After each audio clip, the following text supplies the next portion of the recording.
Peace, peace. This is m.reck TV, and you now tuned in to Spooky Hours. Peace, peace. You know the m.reck room etiquette. Pound that like button. Run it up, run it up. We got quick 248 people in the building. Oh man, unfortunately, you know, in hip hop, things happen. Man, it's spooky tonight. Spooky! And Murder Mook is my man. That's my man. Let's not get it confused. That's the homie for real. But if we gonna keep it official, he died on stage tonight versus New Jersey Twerk. Man, Twerk came with that work. And then also pound that like button, run it up. We gonna keep it so official. We got 400 people in the room. We need the likes to match the room. We talking real talk here. And then before that, the battle with Chess and Rex ended in a slight scuffle, or just before it got crazy. Security broke it up, but yeah. Chess was starting to cook on stage, and I guess Rex couldn't handle getting cooked, and it got spooky for him. So spooky! Pound that like button. Call me up 310-598. But this is Spooky Hours. Call me up with your spooky stories. Let me know how you felt about this battle or those battles.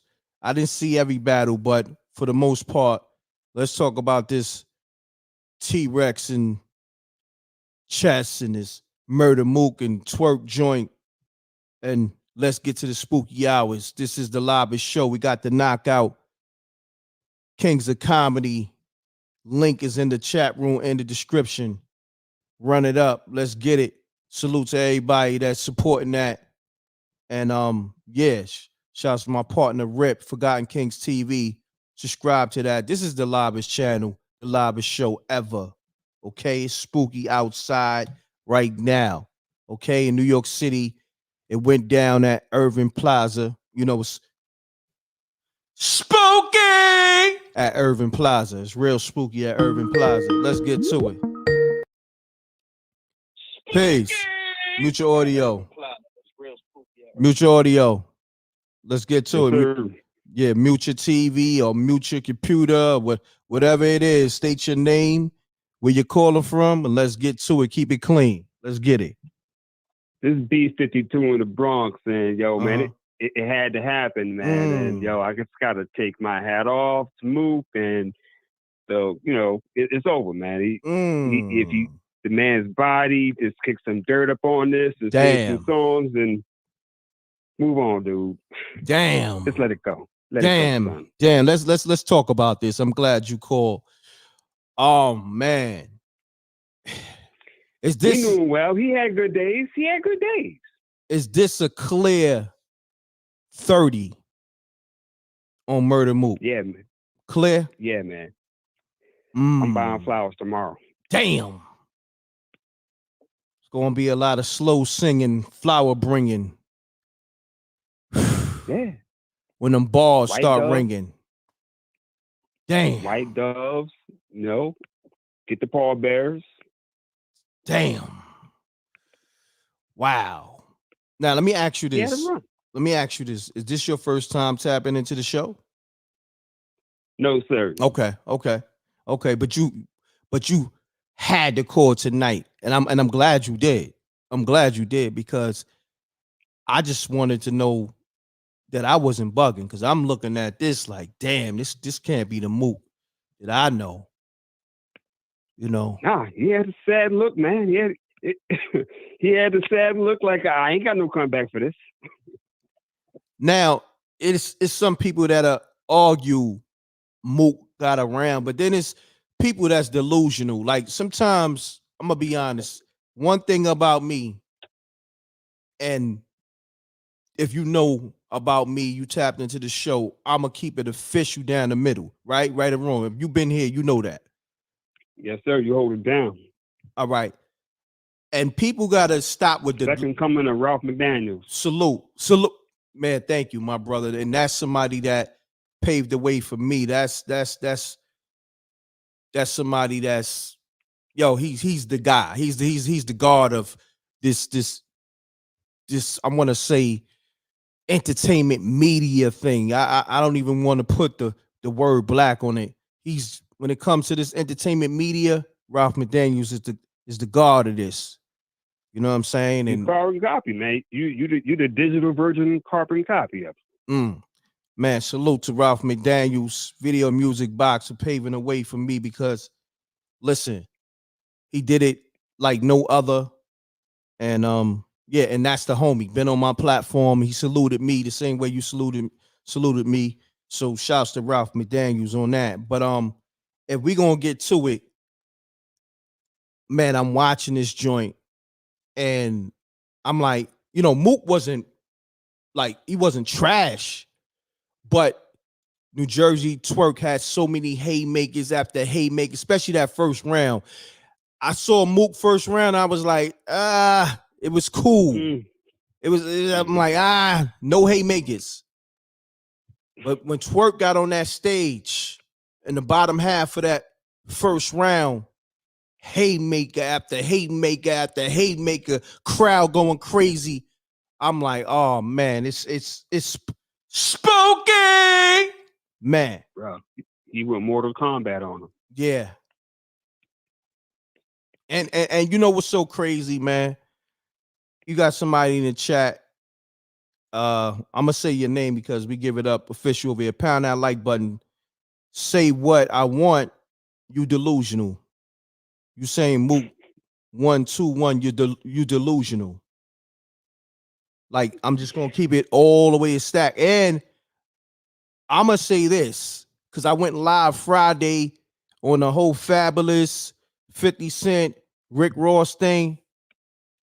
Right. Fabulous post up a spooky picture, man. We're gonna get to that. And I know 50 done screenshotted that, and it's already spooky for Fab in his comments. And I'm gonna let y'all comment on that. But yeah, I don't even know who styled Fab. And man, I'm gonna let y'all see, and then we're gonna go from there. But it's spooky out here tonight. It's I don't know, it's something in the air. That's why I had to go live later because I don't know. It might be a full moon tonight. Is it a full moon tonight? I know it's supposed to be storming. That's what it is. There's a change in the atmospheric pressure. Yeah, it's something going on. But man, let the people know who you be again, good brother. Let's do this real quick. Yeah, let them know who you be. B52 in the Bronx. B52 in the Bronx. Now, before this battle went down, who was you going for? I was full of Mook, but I was not checking him out from his last round. He didn't really hold it down too well, and he was slipping. So I thought maybe he would redeem himself in this one. And he kind of let me down really hard. So, rest in peace. I ain't filed him on that no more. Damn. I'm done. Said rest in peace. Pound that like button, y'all. Damn. Said rest in peace. Oh man. Now at this point, do you think Mook should I guess retire from battle rap? Or maybe he can come back. Need to sit out a season. Sit out a season. Sit down a season. Give himself some time. Heal wounds. Maybe let the grass grow a little bit. But an immediate comeback will make him look even dumber. Now, because I'm gonna say this. I think besides this Mook defeat, I think the clear one that the battle that he took an L on. Another one was Averb. That was the clear one for me.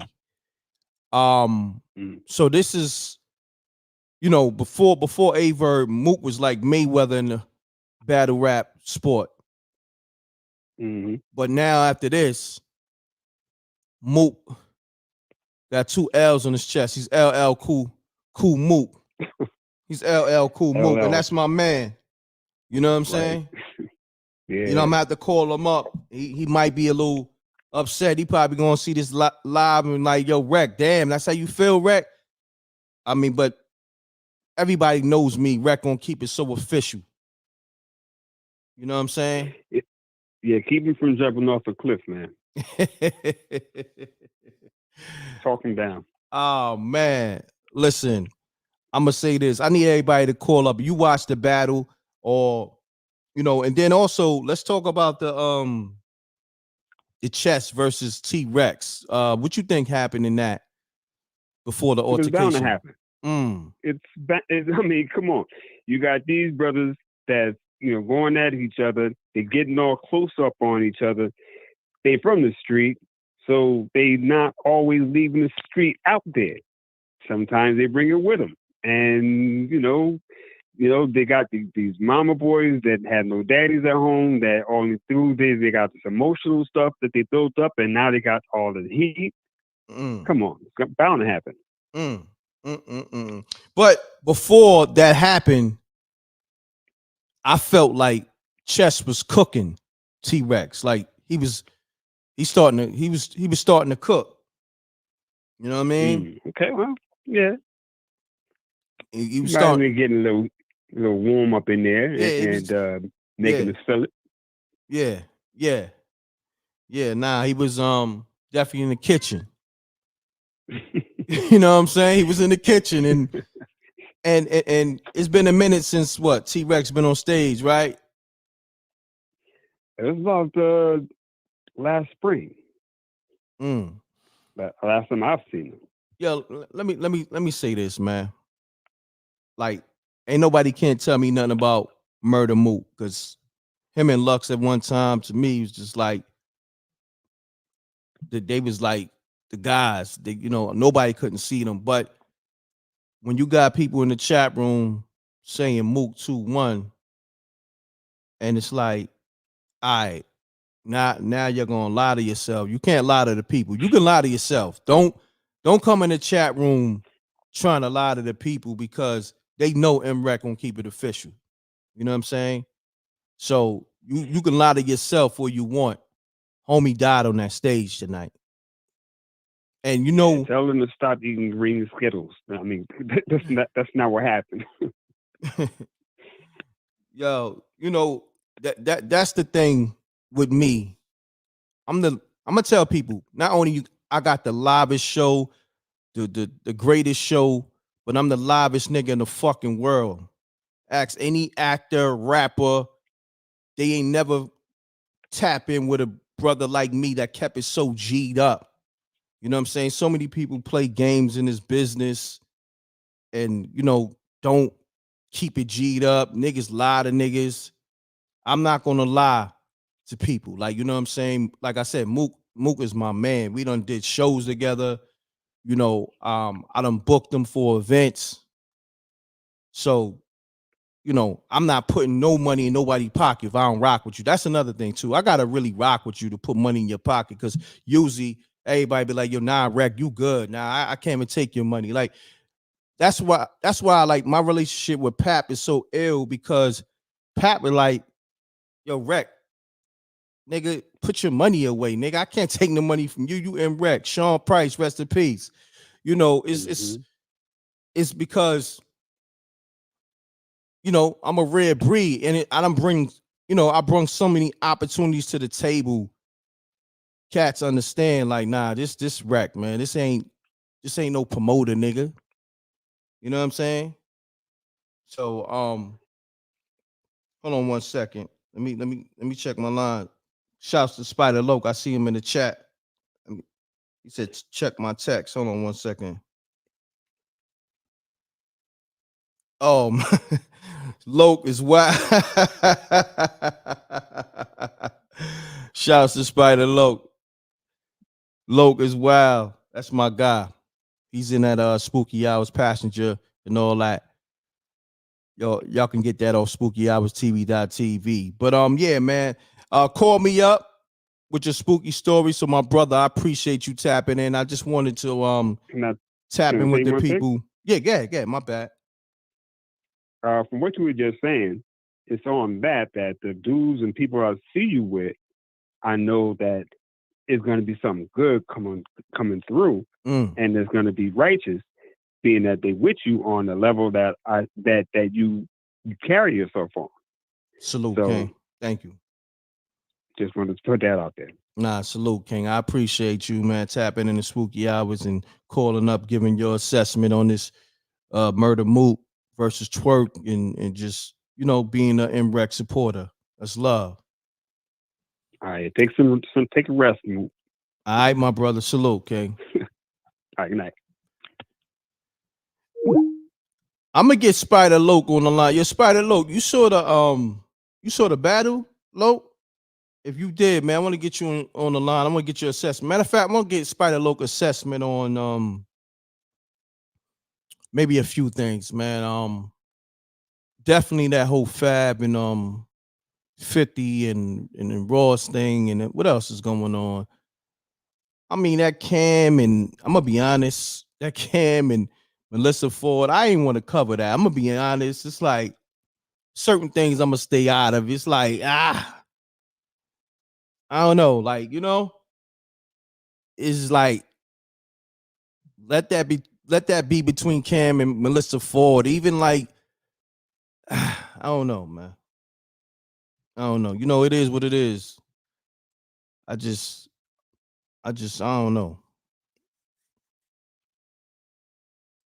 But Loke, let me know if you wanna tap into the show, man. I get you hit the line. Hit me up 310-598-2974. I want to ask you some a couple of things.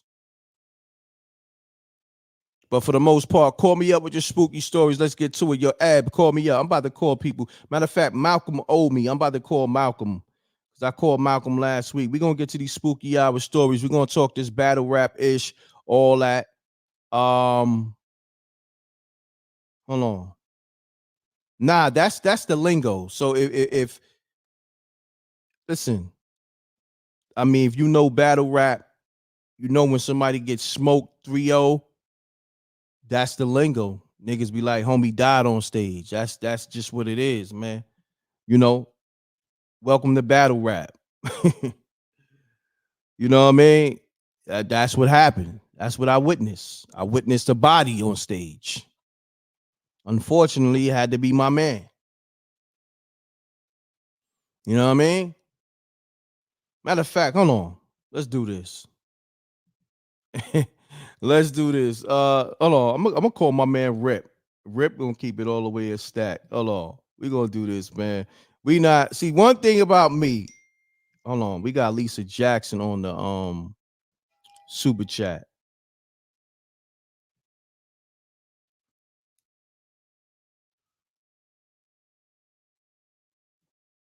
Shouts to Lisa Jackson on the super chat.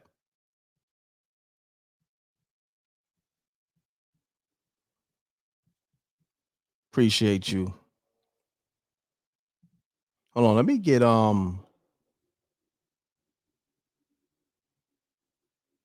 man Rip on the line real quick.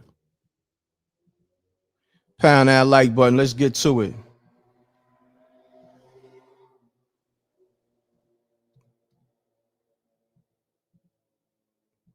Call me up with your spooky hours. Call me up with your spooky stories on spooky hours. Let's get to it, y'all. Please leave your message for 443-630-1539. What's going on? I'm calling, but I don't hear nothing.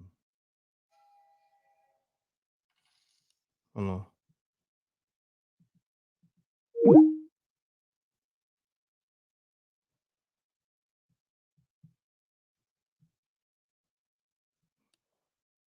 Man, what's going on with the phone lines? All right, hold on. Peace. Peace. Oh, yo. What's that? What's happening, King? Oh, salute, King. My bad. I had pressed the wrong button. Did it ring out the other phone? You calling me from the other phone? Yeah. Okay. Now, real quick, Rip. Salute, Rec Mob. I got the homie Rip from Forgotten Kings TV 2.0 on the line. So I wanted to address the whole Murder Mook dying on stage. You know what I'm saying? And if you know battle rap, you know that's the lingo, right or wrong. Of course. Okay. Of course. Okay. Yeah. Okay. So if you're not into the battle rap culture, you may not be, in the loop of that phrase or whatever. But let's get to it. How did you call the battle with Twerk? Listen, man. I gotta be real. Mm-hmm. This it's not that hard. Mook got 30 tonight, man. I don't know what anybody else saying. I get it. Y'all live in the glory days of what he used to do, but I don't know if it's me. It's like he's still running off like Windows 2000 or something, man. He gotta update his he gotta update his style, man. It's all filler. Yeah. No haymakers. Then he had some Diddy bars in there. It was too much of that. I don't know if he thought Diddy was watching tonight or not. I don't know, man. And you know what I'm talking about when I say Diddy bars. You know exactly what he was, some questionable bars in there. It was like, what is he? I mean, I get wordplay, but come on, man. This man Twerk, when he say I'm strapped in, it's electrifying. You know what I mean? Like, took over the room.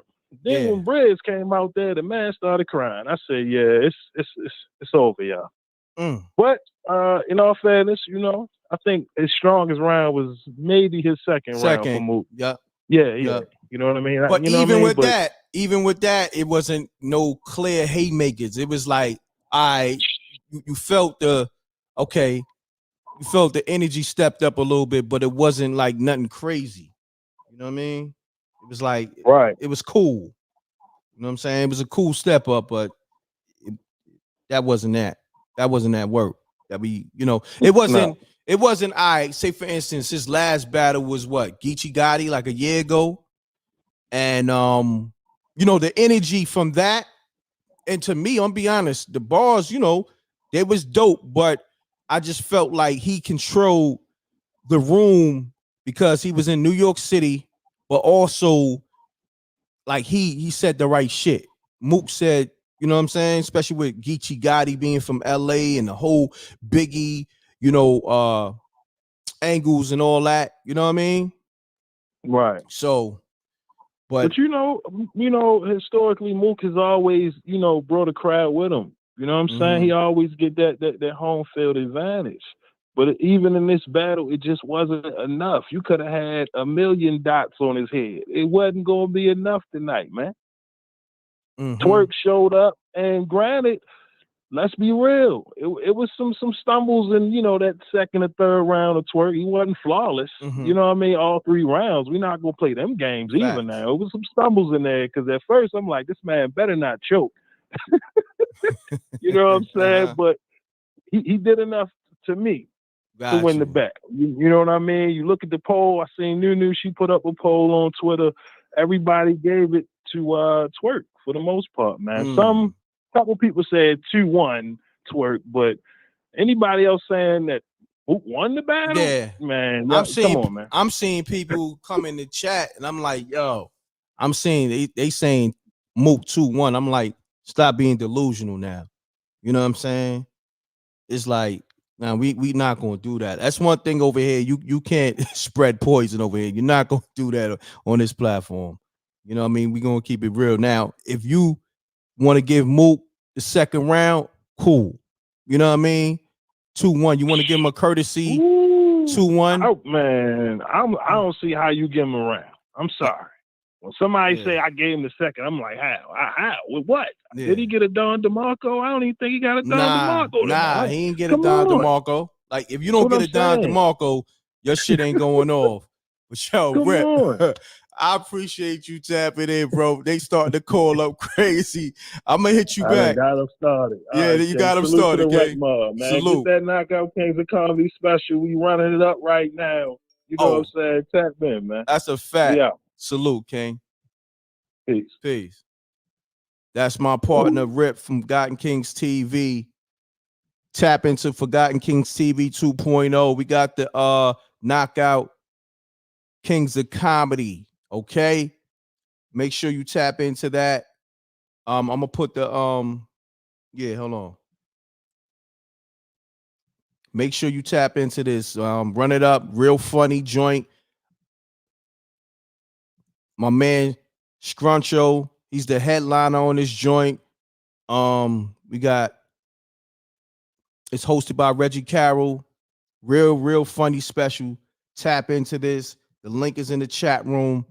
Shouts to everybody. If you got this, put the fire emojis. If you watch this, put the fire emojis in the chat room so people can know why they need to get this. All right. So we're gonna get to all these callers and all that. I got you. Anybody who call, you can call now, or I'm gonna call you back. I'm calling you back from a 646-397 number. Make sure you pick up, pound that like button. Let's get to it. Knockout Kings of Comedy is out right now. Link is in the description. I'm gonna put it in the is also in the chat room. Make sure you run it up. Peace. Salute, salute, salute. Hold on. Peace. Peace. Hello, how are you? Hey, what's going on? How you doing? I'm good. My question is, I'm a little worried here. You're saying that another person died on stage. I mean, how many of them are going to die on stage? How many of them are going to blow up a concert? And how many of us, you know what I'm saying? I got some concerns here. Well, listen, you shouldn't be concerned because this is battle rap, and battle rap is a certain lingo, you know, like when somebody is going against somebody else and they get, how can I say, like defeated every round, you know, the lingo is that person died on stage, especially when another person is outperforming them. That's just the lingo. You understand what I'm saying? You know, is part of the lingo. But is it in a literal sense? Huh? In the literal sense? I mean, no, not in a literal sense. It's just more it's more so that's just, you know what I mean? If you in the culture, that's just the lingo. You know what I mean? Okay, so so if I was to tell you, you're saying I'm 58, so I still listen to Ron. Sorry. Nah, that's cool. It's cool. It's cool. Not you a know problem. What I mean? Like I get it, but my thing is that, you know, I get so concerned, like, you know what I'm saying, with us like dying. You know, in a literal sense, I get concerned about that. I'm like, wait a minute, let me go up and see what the hell is going on. Well, let's just say this. When you die on stage, you can actually come back in the afterlife in real life, if you get what I'm saying. So that's the good thing. I mean, that I do believe. He got a show. He got a show taken. He got a show taken, but it's gonna rise again, maybe in another battle or so. But for right now, his soul risen. You know what I mean? Oh, okay. Yeah. So I got you. It'll rise again in another battle if he come prepared. You can die again too on stage if you get, you know, 30 and 0 again. So, you know, it happens. But that's the lingo. Lisa, you ain't got no worries. I appreciate you tapping in. Nah, we good over here. That's why. That's battle rap. I remember. I'm gonna have to tell you the one I remember. It was the hidden one between Jay-Z and DMX. Oh yeah. That's infamous. That was the last. Yeah. I'm from Yonkers. I had to get it to Yonkers. Hold on, you was there? No, I wasn't there. I saw the clips and I was just like, oh my God. So I have to be honest with you. I think sometimes, when we think that the overdog can win the underdog, remember, he done went through some shit that the overdog didn't. Got you. Do me a favor, So, mute your TV or your computer. I can hear it in the backdrop. I'm gonna land there. Okay. I'm gonna land because I want to listen. So I'm gonna land. Okay. All right. No problem. Thank you. You're welcome. Thank you. Shouts to Lisa. You know what I mean? We mean dying on stage in a figurative sense, not in a literal sense. You know what I mean? But let's get back to it. I gotta call back. My man, he called. I was trying to get him on the three-way. Where he at? 702. There you go. There you go. He's on point. Thank you, my brother. State your name, where you calling from. My bad. I was trying to get you on the three-way. You know what I mean? Oh, for sure. This Jose across the street in Vegas. It's Jose across the street from Vegas. That was you that called? Or that was somebody else? No, that was me. You said, "What up, salute," and then you went to the other line or something. Oh, no, I was trying to bring y'all in at the same time. My bad. What's happening with you, Jose? Yeah. But anyway, y'all talking about somebody named Twerk or something sounds spooky anyway. So I'm ready to get the show started for real. Yo, you know what's so crazy? And Mook, he did have a line in terms of Twerk calling himself Twerk. You know what I'm saying? That was a little slick. I give him that. That's definitely spooky. It's definitely spooky. Like, I ain't gonna front. Initially when I first heard the name, I'm like, damn, somebody calling himself Twerk. Hey, it was a little spooky for me. But Charleston White should have came out the crowd and hit him with a flower pot. Yeah, that was crazy too. Charleston White, like homie, at this point, you need to chill. You know what I mean? Charleston White, hey, they jumped on stage. Charleston White boys backed up like lames. They ain't even throw no blows. I'd have had to fire the whole crew. They stepped all out the way and let them dudes rush Charleston White. And he was sitting with him in his crib talking about getting paid. Man, I'd have socked one of them dudes, man. Oh, now man. That's spooky. Crazy. All right, I'm out of here, man. Let's get the show started. Let's get the show started. Let's get to it. Peace. All right, Rack. All right. Peace, Jose. Let's get the show started, y'all. This is Spooky Hours. Call me up with your spooky stories. Let me call Malcolm, because Malcolm owed me. You know what I mean? I called him last week. Let me get to Malcolm. Damn, I be forgetting. I think the new time is gonna be 12:30, y'all. I might do 10:30, but I think 12:30 is more lit. Pound that like button. What y'all think? Trying to call a Spooky Hours OG, Malcolm. Your call has been forwarded to voice. Damn, homie probably sleeping. Let me see if I can get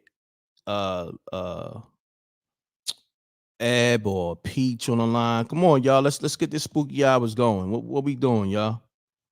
Because I mean, I could talk battle rap all day. Your call has been forwarded to voicemail. The person you're trying to reach is not available. I thought At the y'all tone, was. please record your message. When you have. Oh, that's Peach. Joint went straight to voicemail. I thought y'all was calling up, getting it started, man. I thought it was starting to heat up. You know what I mean? But anyhow, if you just now tapping into the live, man, Homecoming 2 was tonight at Irving Plaza. The main event was Murder Mook versus New Jersey Twerk.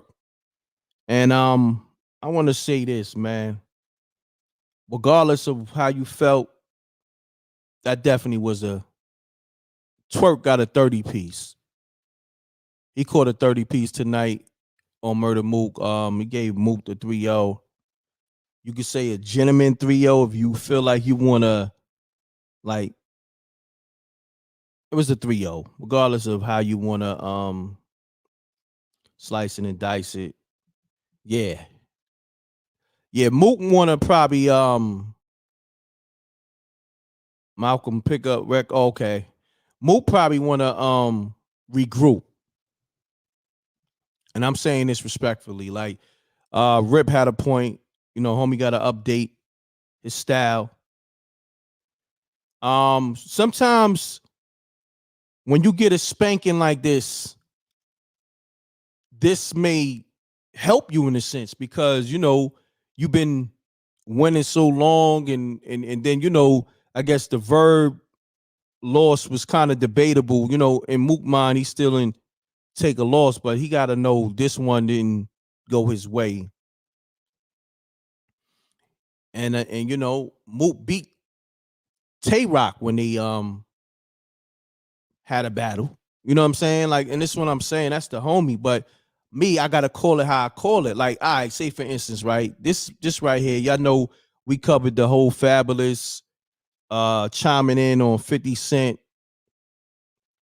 and Rick Ross, you know, current situation, you know, 50 clowning Rick Ross and Meek Mill record sales on that album, Too Good to Be True, and Fabulous feeling like, you know, in the streaming era, you know, first week sales shouldn't even be a thing, you know. But now Fab drops a pitch on his IG.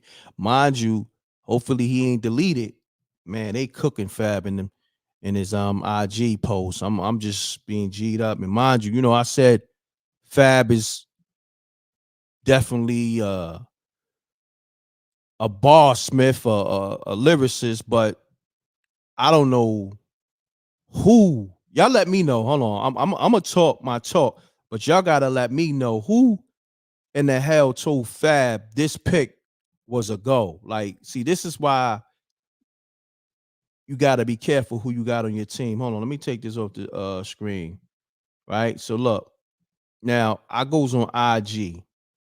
When I saw this pick, I thought, you know, I didn't know I didn't even know I was on Fab page. I thought 50 might have did some Photoshop. But in all fairness, I think 50 responded when he posted a Mace post today that was old. And I was going to go with that narrative, but when I saw this, I'm like, God damn, look. All right, now check this out. Y'all tell me how you feel about this picture right here. Right? Let me know.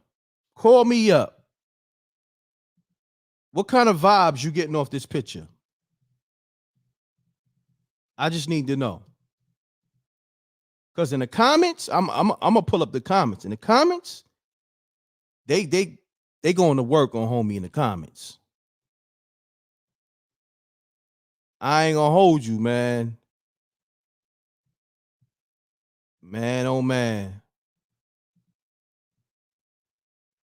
Damn. Let me see what y'all saying in the comments. Niggas said Diddy vibes. That's all I needed to hear. Wow. Shouts to Miss J. Oh man, somebody, Keisha Ingram, Funboy status. Oh man. Damn, Fab.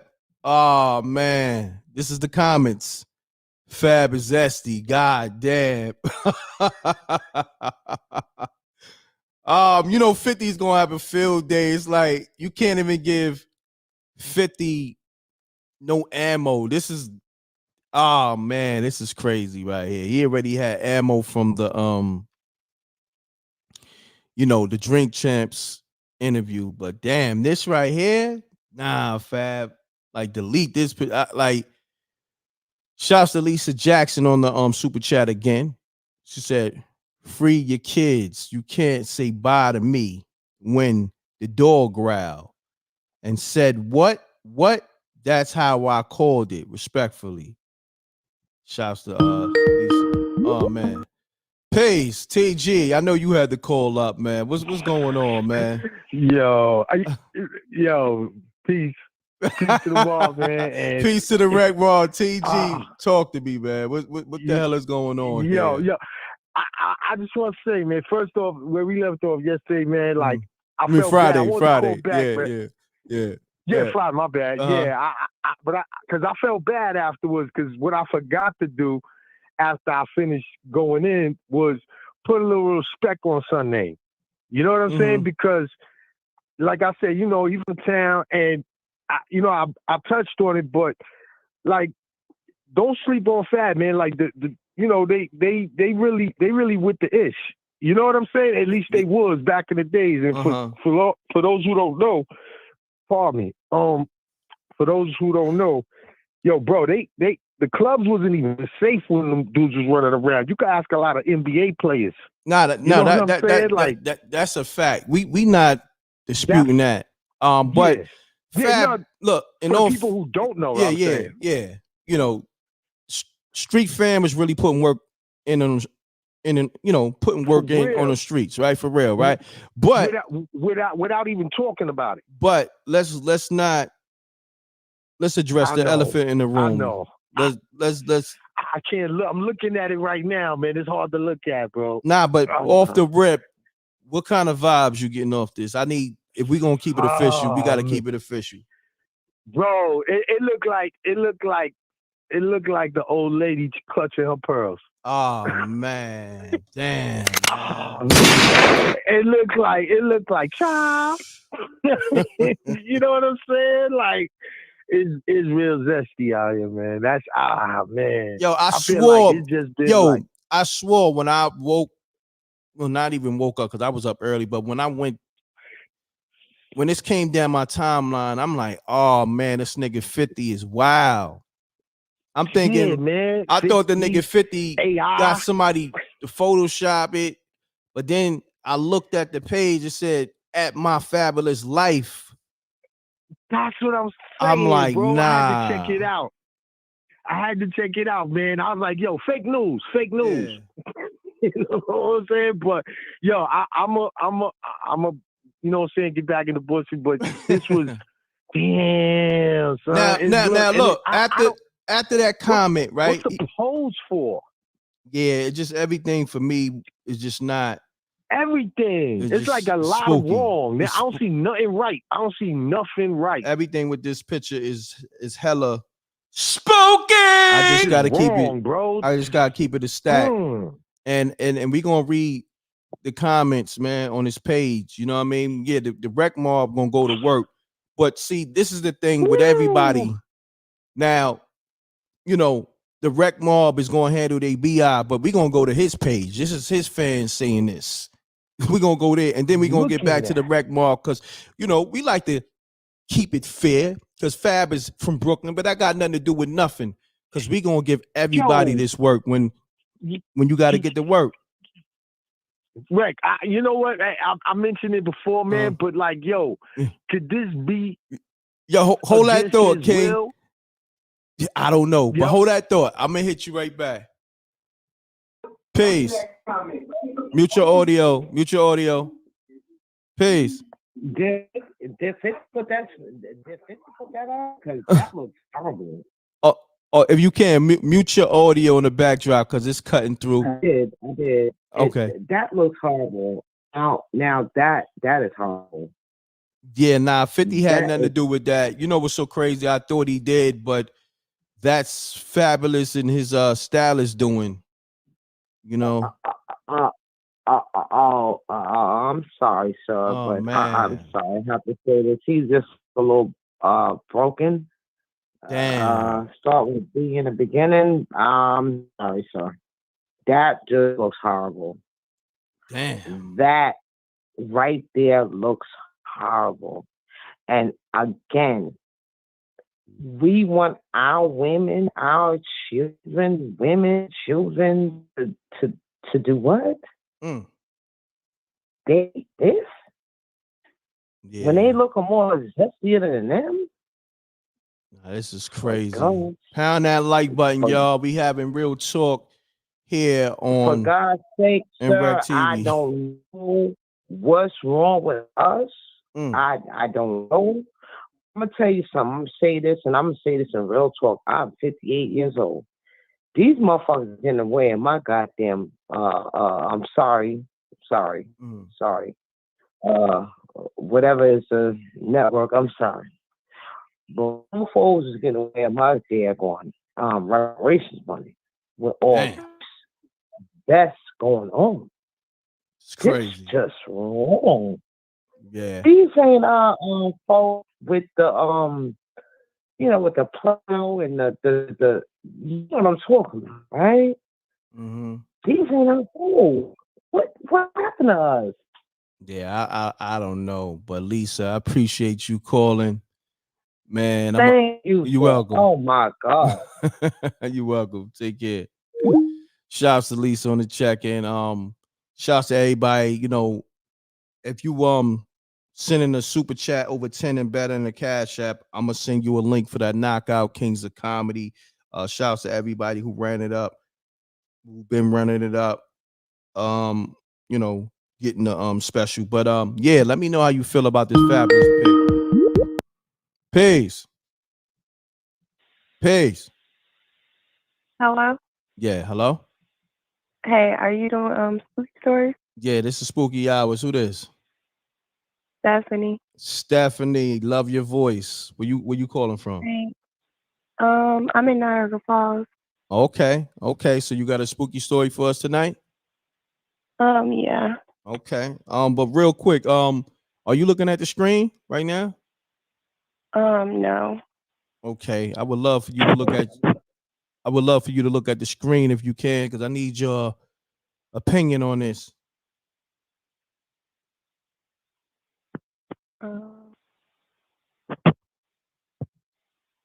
I mean, if not, don't worry about it. Don't worry about it, because I'm gonna take it off because it's a little spooky for me, and it's kind of hard looking at this picture being from Brooklyn. And oh man, call me back, Steph. I don't know what happened to the phone, but yeah, we're gonna get back to this Fab pick. It's funny that this pick came out 2 days later after Fab left that comment on the whole 50 Cent Rick Ross, so you know, just pay attention to 50 Cent page between tonight and just this whole week. So just pay attention. Yeah, I'm taking this off the screen, man. It had enough airtime. But let me get back to Steph, because I want to. She had a spooky story. I don't know what happened to her phone. I'm gonna try to call her back. Steph, I'm calling you back from my 646-397 number. Pick up.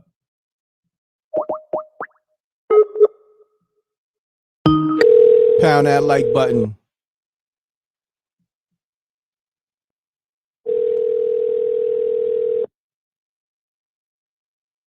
Seven 1 6 3 2 9 9 1. Steph, I just called you back. But if you got a spooky story, call me up, y'all. Let's get to it. Yeah, man, we're gonna address that Fab thing probably tomorrow, because I'm gonna do a hip hop live.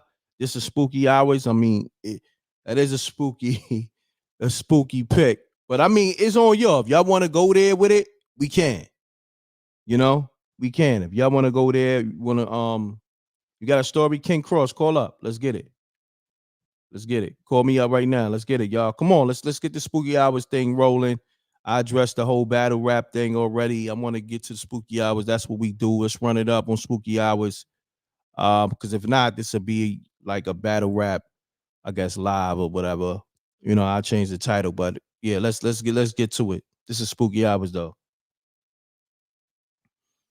Call me up 310-598-2974. Got a spooky story. If not, I'm gonna call some people that I know. It's my man DJ. Let me call my man DJ up from Close One.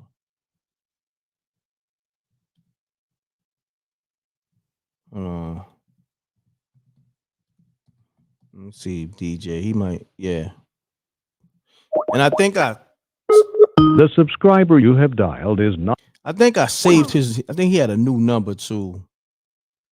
Hold on 1 second. Let me call. I think he called me from a new number. Damn, I should have saved it. I don't know if I saved it, man. Oh man. Oh, you know who had had 4 fire stories last Sunday? Mansa Musa. Let's get the homie on the line. He was on fire. Let me see if my man is up. He was on fire. I'm gonna have to get my man. Hopefully he pick up. Maybe he's tapped in. I'm gonna call you back about 10 minutes. All right, no doubt. My man Mansa Musa gonna call back in 10 minutes. He had 4 fire joints last week, so he gonna call back. Let me see my man. Who else? They got some fire stories. Let me see what's up with Ab. Or what's up with Lala? What's up with Big Fine? I think everybody be going to sleep early these days. Let me see. Let me call up Big Fine and see what's happening. Let me see. Yo, DJ, if you tapped into the show, tap in, homie. I don't got your new number. Lala, what's up? Danny Devine, I see you. Salute. Big Fine probably sleep. Gina Rose in the building. Salute. Somebody said his fab feet that small. This pic has to be a joke. This guy looks like he wears a size 4. Damn. Crazy, right? Lala, you in the building? What's up? You gonna call up and give me a spooky story? Come on, Lala. It's been a minute.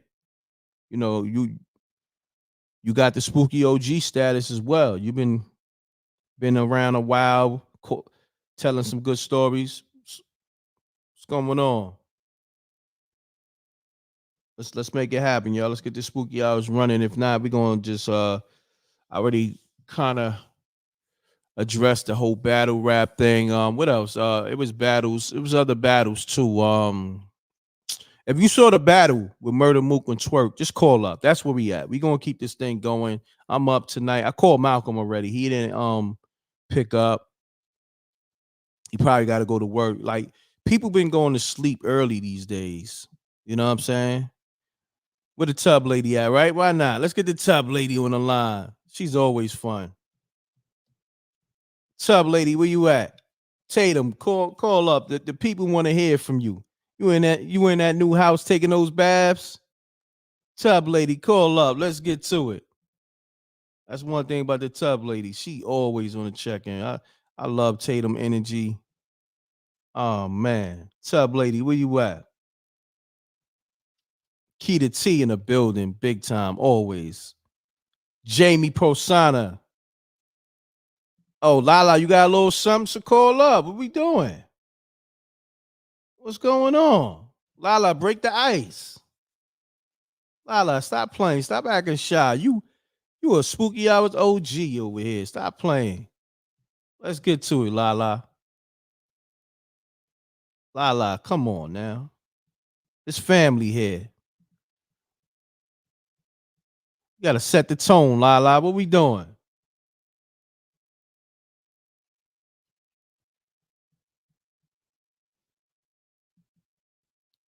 You know what it is. This is what I'm gonna do. Hold on. Hey, I gotta do what I gotta do. Look. This is what I gotta do.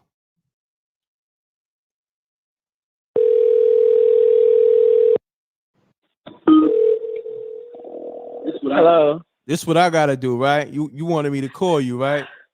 I was strolling through my phone. I said I'm gonna call him right quick.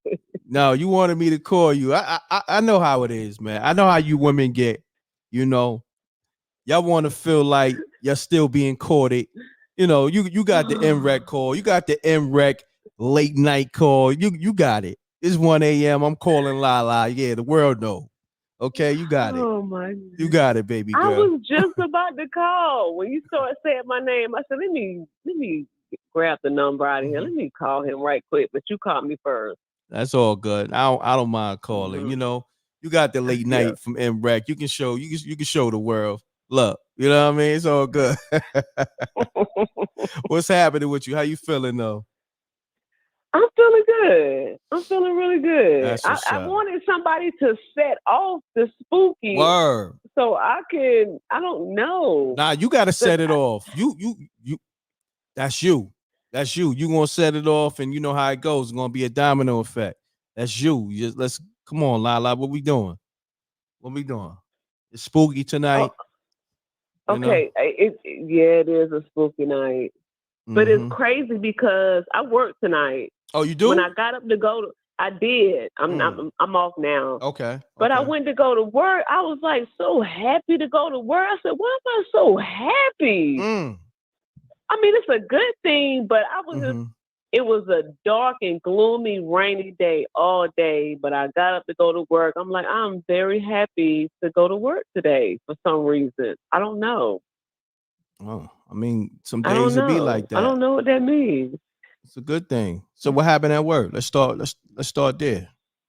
It was just a regular day. Nothing crazy happened. It was a regular day. Everything went smooth. I got off on time. Everything was smooth. It was a very smooth day. I hear that. But I think I knew it was going to be because I went in happy. I'm a very spiritual person. I can feel energy. I can feel what's going to happen before it happens. Got you.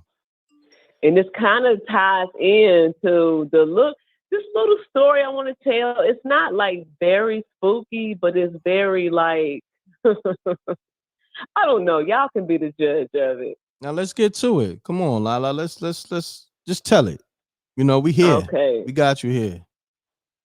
Okay, so when I was younger, I realized that, okay, so I have 4 sisters. There's 5 of us. Okay. I'm in the middle. And me and my youngest sister were really, really close. I mean, her and I, we look so much alike. We look like twins. I mean, we look so much alike. We look alike and we sound alike. If she called you right now talking about a spooky story, you wouldn't know the difference. Oh, wow. Our voices are just alike. Damn. We used to trick our parents and call, like, we would call them, like I would call them and act like her. She would call and act like me. They wouldn't even know the difference. Wow. That's crazy. So my sister and I, we were really, really close. What's her name? When we was coming up. Her name, I'm going to say, I'm going to give you her nickname. Okay. Pooh. What's her nickname? Pooh. Pooh? Oh, damn. Yeah. Pooh. Damn. Pooh. All right, Pooh. Like Winnie the Pooh. Winnie the Pooh. Okay. Okay, that's better that you put it that way. But we look so much alike, and we were literally like the same height and size. Now we're both kind of tall for girls. I'm 5'9", she's 5'10". But we're 2 years apart, so we were almost the same height and size our entire childhood. But anyway, one day her and I, we're in the kitchen. We're sitting at the kitchen table. It's one evening. We were just sitting there talking and laughing, just talking about stuff. And here come my daddy in there. He sat down at the table with us, and he was like, "Yeah, you know, we're different." I said, "Yeah, I know we're different." He was like, "Nah." He said, "We're different. We can do stuff that a lot of people can't do." I'm like, "Daddy, what are you talking about?" So we're sitting at the table, and he got out these spoons, and he was like, "You can bend the spoon with your mind." I said, "Daddy, what?" So he got the spoon in his hand, and he bent the spoon with his mind. He only was holding it. He just bent it with his mind. The spoon bent all the way back, like it folded up while he was holding it in his hand. Like, well, let me stop you there. So it's a scene in the movie The Matrix. So similar to that? Yeah. Wow. Yeah. Wow. And he said we're spoon benders. He said that's the nickname for it. I'm like, what are you talking about? So he gave my sister the spoon first. He said, "Now tell the spoon." He said, "Just tell it to bend, and it'll bend." And she looked at it. She holding the spoon up, and it bended all the way down. Wow. So he gave it to me. He said, now you do it. So I got the spoon in my hand and I told the bend and it bent all the way back. Wow. And the spoon it got hot. Got hot? It got so hot. Spooky! The spoon got hot to the point I had to put it down. So I'm like, what? So I'm thinking my daddy, he's a little bit of a jokester or a trickster. So I'm thinking he did something. I don't know what he did, but I remember his dad, my granddaddy, would always do these magic tricks. You know, put the quarter behind your ear, all these kind of magic tricks. But they probably really wasn't magic tricks. Like they was really like doing some stuff. But anyway, but that's what my mind went to when I was at that time. So he was like, you know, y'all can move other stuff. I'm like, okay. He said, I know I can do it. Y'all are my bloodline. Now, take in mind, he didn't grab my other sisters, but he saw something in me and this sister. Me and this sister was so close, bred. We could talk to each other in our minds, have a whole conversation without saying one word. Yes. And I think my daddy picked up on it and was like, oh, those two got some stuff. They got it. You know what I'm saying? And take in mind, one day, I don't know what was going on, but I need to tell my sister something, but I couldn't say it in front of my parents. So we was probably maybe around 9, 10, 11. A lot of stuff happened during those years when I was like maybe 9, 10, 11. And I was like, damn, I gotta tell her something, but I can't say it in front of my mama now. So I said it in my mind. I looked at her and she said something back without saying anything. Wow. That's when we first realized we can talk to each other without talking. And to test it, I said, okay, she had a notepad and a pen, and I had a notepad and a pen. I said, I'm going to say something to you in your mind. I want you to write it down. And I want you to say something to me, and I'm going to write it down. We're going to be all the way across the room. And what we said to each other, I don't remember what we said, but what we said to each other, it was right on point. We was like, so I'm thinking everybody can do this. I'm thinking it's normal, but maybe it's just really strong with me and my sister. So I think my daddy picked up on that we was on some other level stuff that he was on. So this one particular day, this story is kind of long. This one particular day, my daddy was like, you know, you can move other stuff. I was like, Daddy, what you talking about? Right, I can still see my house. So it's the living room. Our living room was really big. It was like long. The TV was on one end and the couches and stuff was on the other end. But every now and again, we would take a chair from the kitchen and put in the living room just to accommodate people who came over. And it was a dining room chair in the living room, like right kind of in front of the TV.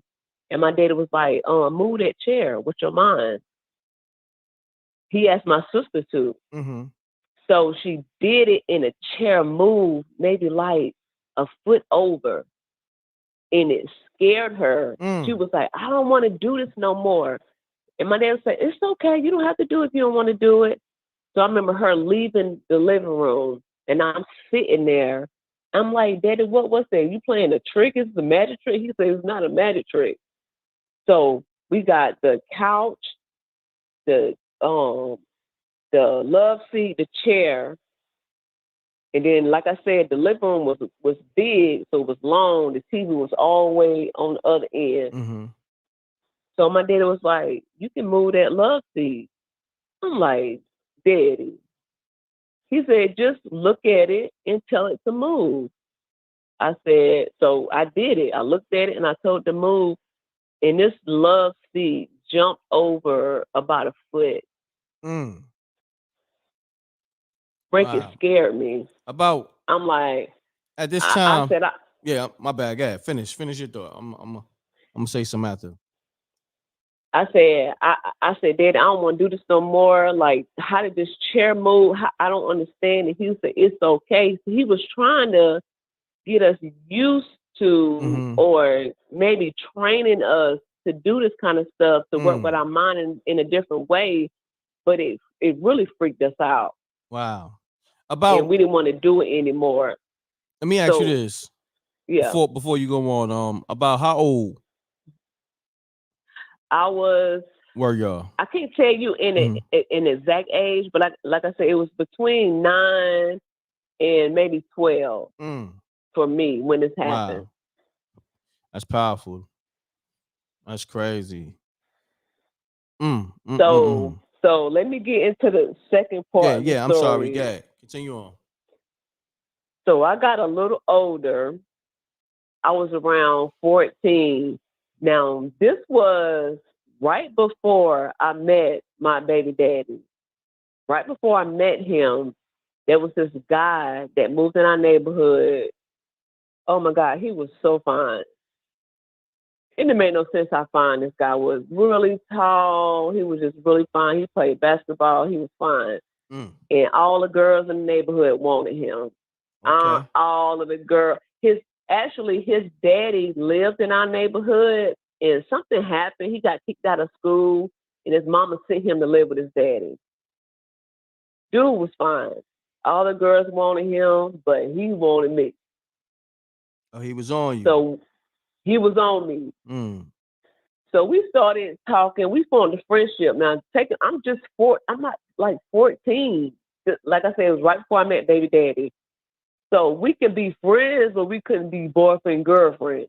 You know what I'm saying? Gotcha. So we were friends, and we would hang out. We both played basketball. He was on the boys' team. I was on the girls' team. We had so much in common. And I just remember us just being like really close. It was nothing. It was a friendship, but it was a friendship where I liked him, he liked me. And that was as far as it was going to go. But anyway, I remember one night we would play basketball until it got dark, and then we would walk home.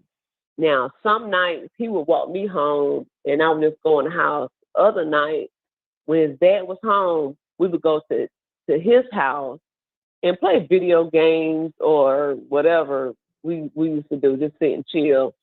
This particular night, we went to his house, and his dad was home. We couldn't be there without the parents there because, you know, we old school Southern. You couldn't be in the house by yourself with no boy. Correct. So we're about to go into his house, and this lady, she was probably maybe 26, 27, came running out the house. What are you doing with him? What are you doing with him? She was going crazy. Damn. And I'm looking like, what is wrong with you? Take in mind, he got kicked out of school. That's why he was living with his daddy. So he wasn't going to school. He was done for the year. He had to start back over the next year. He's really tall for his age. He looked like a grown man, but he wasn't, because he was like maybe like 6'5", 6'6". He was really tall. And I was 14 and I think he was around 16. So she was like, what are you doing with him?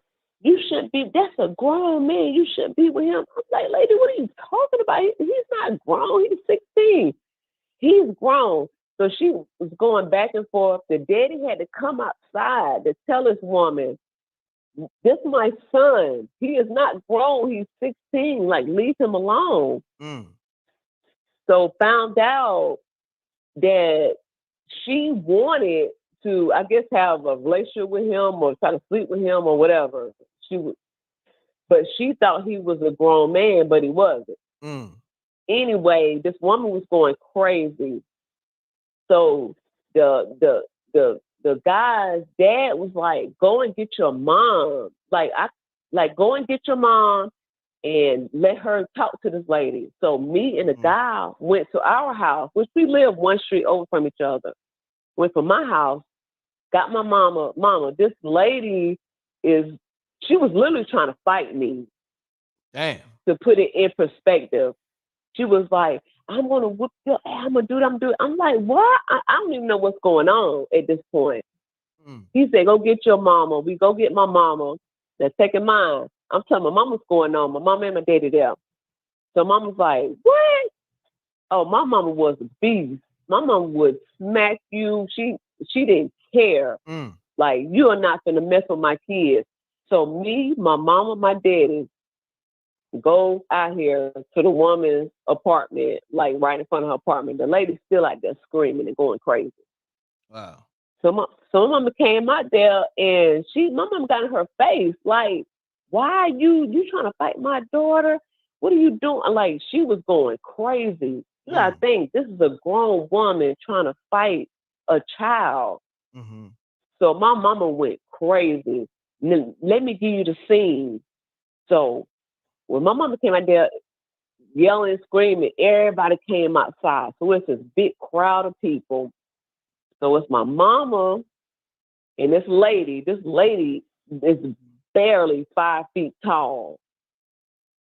My mama is like, she's average height. She's like 5'7". Well, she's a little above average. She's like 5'7". So she's towering over this lady. I would do this, I would do that to you. It's a big crowd of people. So I don't know why, but I backed up away from the crowd. So I backed up. I'm looking at everything, but I'm looking at my daddy. By this time it's dark. My daddy is standing under this tree. It's a huge oak tree. He's standing under the tree and he just watching. So my mama is yelling at this woman, you trying to fight my daughter and going crazy. The woman's brother jumped in my mama's face, Brett, and he was about to hit her. He drew his head, I swear to God. And this man, this wasn't no little bitty man. Like, my daddy is about 6'3". This man was about 6'3". And he drew his hand back. He pushed his sister out the way, got in my mama's face, and he drew back to hit her. I'm watching this. It's almost in slow motion. I said, this man is going to hit my mama. So I turned around and looked at my daddy under this tree. This is on Everything I Love. My daddy, now, we on one side of the street. My daddy's on the other side of the street. This is just a little 2-lane road, but it's a 2-lane road. My daddy's on the other side of the street. Y'all, when my daddy saw this man draw back to hit his wife, he flew across the street. I saw it with my own eyes. So when you say flew, you mean in a literal sense, like he, yes, like Superman type? He's wrecked. When I saw when I seen the man draw his hand back, my first thought was, where is my daddy? I turned around, looked at my daddy, and he was going so fast across the street. My eyes went to his feet. His feet was not on the ground. He was across that street in a half a second. That's spooky. Once he got to that dude, he jacked him up with, taking mine. My daddy and this man the same size, same height, everything. But he jacked him up by his neck with one hand. How can you jack a man up that's the same size as you with one hand? That's not even possible. Wow. I can see if it was a little dude, he had him jacked up against the wall, around his neck. Your daddy is the son of Jarrell. The son of Jarrell, Superman. I don't know who he is, but I'm telling you, I looked to the ground and his feet was not on the ground. I said, there's no way my daddy is running this fast. His feet was not on the ground. He was across that street in a half a second, Rick. And I would never forget this. And I've never told anybody about this. I didn't even talk to my dad about this because he told me he was different.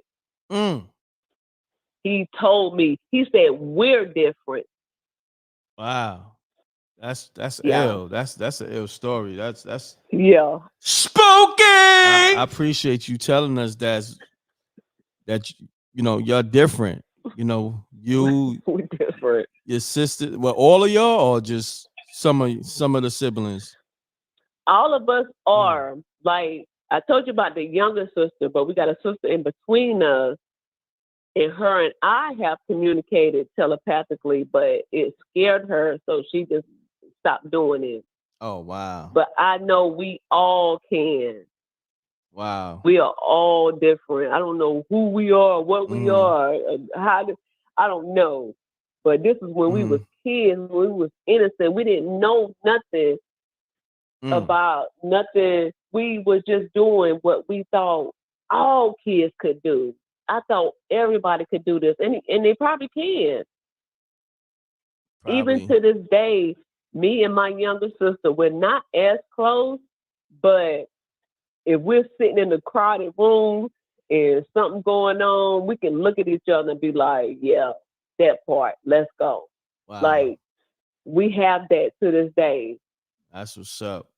Shouts to you, Lala, coming through with a good spooky story. Wow. It's amazing. Yeah. It's amazing. You got those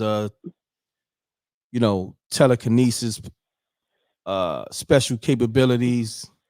Yeah. And all that. Your pops got the son of Jarrell, aka Superman capabilities. You know what I mean? He got the Clark Kent, you know what I mean? Going on. I don't know what he got, but that man is something special. He's other than my kids, he's the most special person in my life. That man is amazing. Salute to your pops out here. Yeah. Pound that like button. You know? Got Superman. We didn't know Superman had kids. You know what I mean? You're the super Superman family. was black. Word. That's what's up. Nah, I appreciate you calling, telling us that story. Thank you, Lala, for setting it off. Somebody else had called, so I'm gonna see what they talking. Yeah. And I'm gonna be listening. Yeah. Appreciate you, Lala. Thank you. All right. Thank you, Red. You're welcome. All right. Peace. Peace. Thank you. Mute your audio. Peace. What's good with it, Rick? Everything good. What's happening? I got 3 good ones for you tonight, man. Mansa Musa. Mansa Musa, what's going on? You switched the number on me that fast? Yeah, my other phone charger, man. My bad, bro. Nah, it's all good. I had to get good. my shower out the way, man. I ain't been too long, got off work. That's why I told you, give me a little minute to call you back. Nah, you called at the perfect time, good brother. You know what I mean? Lala set it off, and then last week, man, you was you was on fire, bro. So I had to salute you. The people loved you. So we got Mansa Musa on the line. He told 4 banging stories last Sunday. It was actually 5, though. 5? I went back and listened. Okay, he told 5. Shh. Listen, and he was on point. It was short and sweet, and it was mean. So listen, my brother, you got the floor. All right. I'm gonna take y'all back to my childhood with these first 2 ones. So when I was between like 9 and 10, I had this childhood friend I used to go to school with.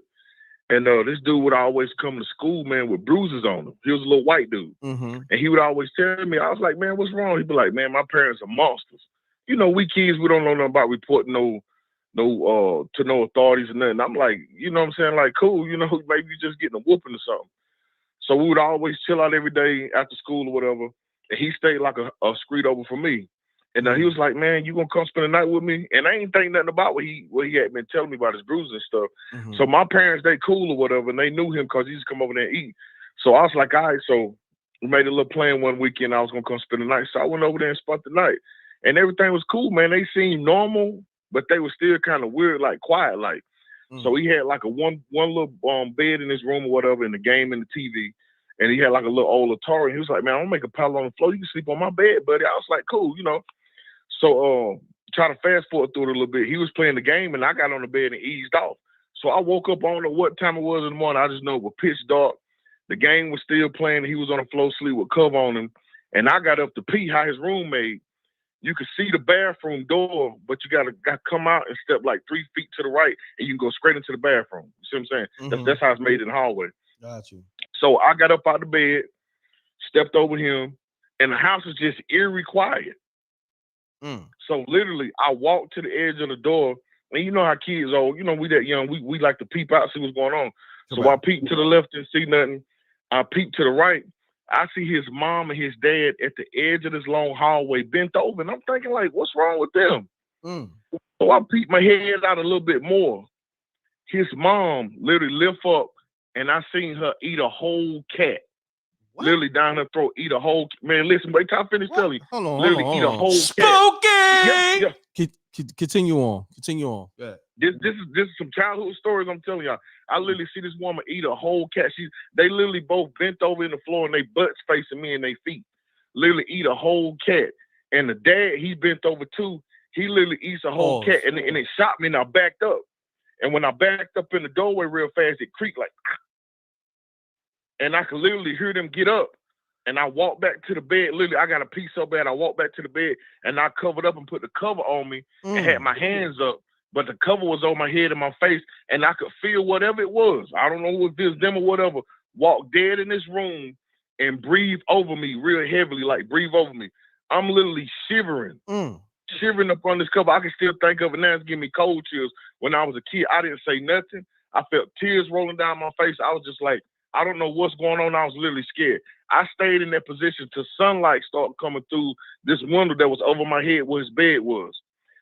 Then when I heard him kind of get up and stretch, and he started back playing the game, that's when I pulled this cover off and over my face, and I looked at him. He was like, "What's up, man? You want to play the game?" I was like, "Yeah." His parents then walked in the room. That's like, "Hey, you guys ready to eat breakfast?" Like everything was normal. But I ended up getting out of that house, and I've never told nobody that story except but my aunt and my cousin. Wow. And what did hold on, let me end it for you, Rick. Let me end it for you. Yeah, land your plan. So this was like a Friday night. I didn't see him no more till that Monday at school. Why they end up moving that Wednesday? Say word. I've never seen this dude again in my life. This is my childhood friend. Wow, that's spooky as hell. That's spooky. Yeah. Wow, that's crazy, man. That's nuts. Go ahead, keep going. You got another one? So I'm gonna give y'all this other one. This another childhood story that I got my cousin them. Hold on 1 second though. Boys, man. Go ahead. Pound that like button, y'all. Run the likes up. This Pound is that spooky. like button, send in the cash app. So all that. Run it up on the cash app, super chat. This is Spooky Hours. I see a lot of new people in the building. This is authentic stories. All right, supernatural stories told by the Wreck Mob. My man on the line is Mansa Musa. Mansa Musa, do what you do, King. All right, this second one I'm gonna go in is another childhood story I got. I had to be between 8 and 11, something like that again. And I had 3 cousins, man, Mook and Brown. We was all close. They stayed in the country. I'm talking about, if y'all know what I'm talking about the country, they had an outhouse. And then if you know anything about the bucket that's in the house, you pee and boo-boo in this bucket. Yeah, real country. Real country. So it used to get dark out there, and if you know what I'm talking about, dark, it gets so dark. When you open up the door, you can't even see nothing out there. You can't see a hand in front of your face. I'm talking about it's dangerously spooky outside. So prior to me spending the night this weekend, because I used to spend the night down there, you know, like every other month. So prior to me spending the night this weekend, they uncle Dirt had passed. We was all cool with Dirt, you know what I'm saying? And this month was so spooky. He used to walk down them country roads by himself. Like this dude, man, he was real spooky like that. Wow. But he had passed, and we went to his funeral and everything. And so when I stayed down there that weekend, like I said, it was like 2 weeks, like the week after he passed, it was like the week after that. So we all in the room playing, doing what we do, you know. And then, like I said, when it get dark down there, it's spooky dark. So we all sleeping like in the same bed, but it's like a big oversized bed. So I kind of wake up in the middle of the night because I hear a tapping on the window. Tap, tap, tap. Tap, tap, tap. I'm thinking like, what the hell? Tap, tap, tap. So they got like an old blanket over this window because they got the old house, you know what I'm saying, to keep the air out or whatever. So I put my 2 fingers out like a scissor and ease and peep out the window, I see him down there tapping on his window, but he's looking like off in the distance. I see his face and everything. And he got like an evil grin on it. And I'm thinking like, didn't he just die? He tapping on his window, tap, tap, tap, tap, tap, tap.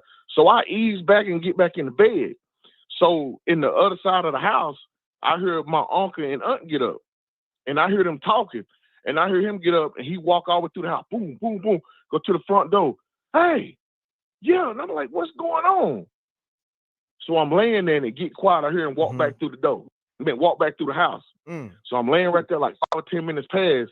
And I'm still the only one up. I can't go back to sleep. I hear tap, tap, tap, tap, tap, tap. And I say, man, I know this dude. I'm thinking in my head, I know this dude died. I ain't going back to this window. I heard tap, tap, tap, tap, tap, tap. And it got quiet again. And I hear him get up once again and walk all the way through this house to this front door. And I hear boom, boom. Real true story. He said, I told you, don't come back here. Wow. I'm thinking like, listen, I'm thinking like, what the hell? So I end up falling asleep.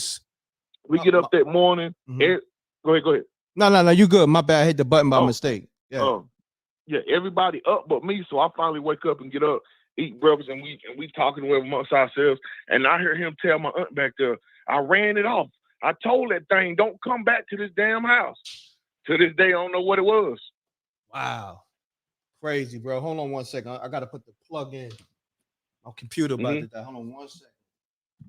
Okay, man. Y'all make sure y'all put some love by pounding that like button. It's free. Send in the cash out. You know what I'm saying? That cash out go straight to them. But if you want to send in the super chat, you know they take their 30%. But it's still like your comment. Make sure y'all cop all the work he got, man, on Patreon. You get everything. Make sure y'all cop the new comedy show, all that, man. Show love. We here, man. This is the livest show. Facts. Got the knockout, man. Got the knockout. Kings of Comedy. Go get that. Download that. The link is in the chat room. Is in the description. Here go the what it looks like. The cover. Hold on 1 second. Where we at? Shouts to Mansa Musa telling those 2 dope back-to-back stories. Matter of fact, I need everybody to get this Knockout Kings of Comedy special starring Scruncho from the How High movie, hosted by Reggie Carroll and a host of others, man. Tap into this, man. Get some good laughs. Mansa Musa, I know you got more. Hold on. Look, I got one more, and it's like a good karma story, but it's spooky. All right, hold that thought. Quick. All right, matter of fact, no, go ahead. Somebody else called, but I'll get back to them. 856, I'm gonna hit you back. I'm gonna let the homie get it in because 864. No, hold on, no, that's your number. Yeah. Now you good. Yeah, continue on, brother. Now, pound that like here, button. y'all, it's a good karma story, but it's spooky.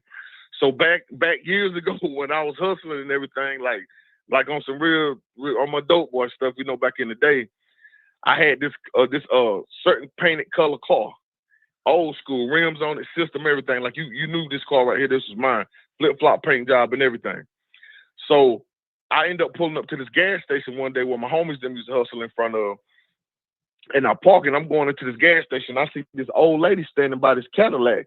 She got like on a little button-up coat and like a pink bow tie on her neck, old white lady. So I walked past her, but something told me to turn around. I was like, ma'am, you okay? Because it's like out of place over here. So I'm like, you okay? She was like, yeah, I'm waiting on my grandson, and he supposed to be pulling up. I need some gas to get where I'm going. Some people try to scam me. So I was like, all right, hold on. So I go in the store. I told my man, hey, let me get 20 on this pump. So I go out there and pay for it, and I pay for it, and I walk out there, and I pump, and I talk to her, for a minute. She like, thank you. My phone died. I've been here waiting. I told him I described the area, but I guess he didn't know. I was like, look, man, you got your gas. Enjoy your day. Just go on. So fast forward to a week later to this day. I'm coming from where I'm coming from to the plug house down the highway getting it. I always used to sit on my gun back then, and I always used to have something big. But I used to put my stuff, allegedly, I used to put my stuff in my speaker. So I'm coming down the highway, man, getting it, and I look behind me, blue light, state patrol. So I'm like, oh, man. So I used to fishbowl back then. You could see in it. So I pull over, like I said, I'm sitting on it. He up on me so fast, jump out the car. He was like, license registration. So I hand it to him, and he back up, and he look at my car, and he look at me. He said, this might sound crazy, but what you was doing about a week ago? You know me, I'm like, man, I was at home, minding my business. He was like, nah. He was like, was you at a gas station like a week ago and helped the old lady out? I say, did she have like a button up on and like a pink bow tie? He said, that was my grandmother. He said, thank you. Gave me back my license and have a good day. Say word. And if you'd have caught what I had up in that car, you would have never met me. Spooky! Yeah. That's crazy. Good karma story, but it's spooky. Yeah, because if I would have got caught with what I had up in that car, you would have never met me to this day because I knew what I had. I was gone. Damn. Yeah.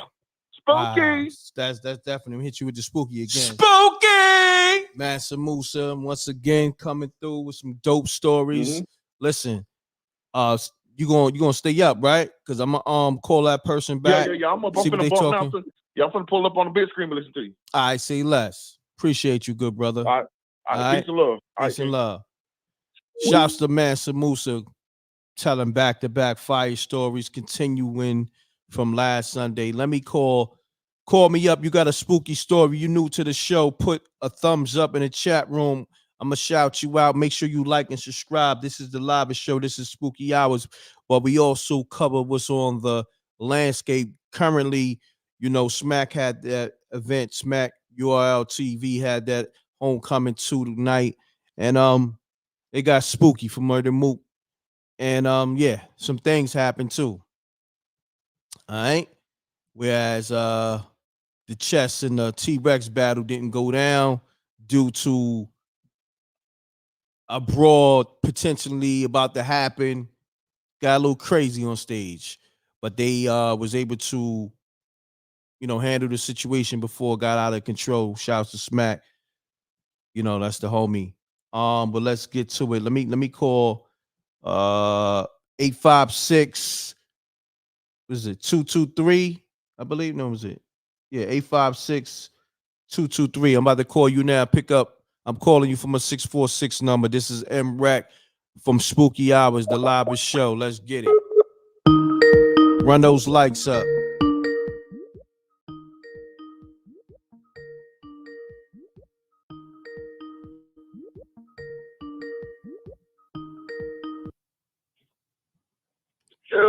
Peace.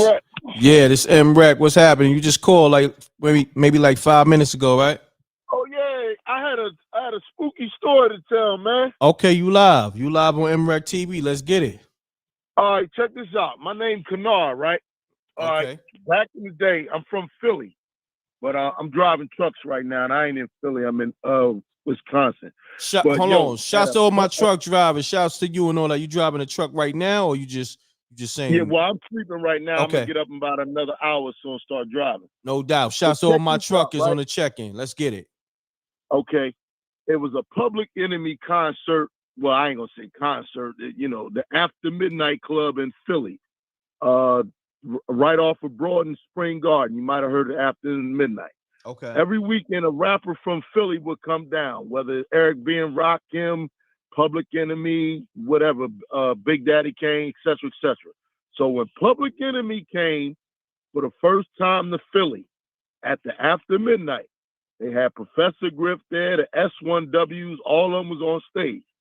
So we was packed in like sardines, real packed in. And it was a female. She had on a jean set, blue jean jacket, blue jean pants, and she was real dark skinned with these like plaits, dreads in her hair.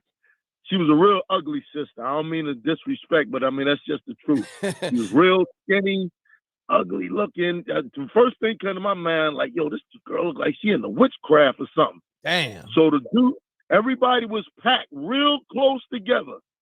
And she kept saying, get off of me, with a Jamaican accent. Everybody was bunched up together, but you can't go nowhere. Now, and I had these where did this take place at? Where did this take place This was at? in the After Midnight in front of everybody. Like what state? What city? It was in Philly. Philly. Okay, got you. Yeah.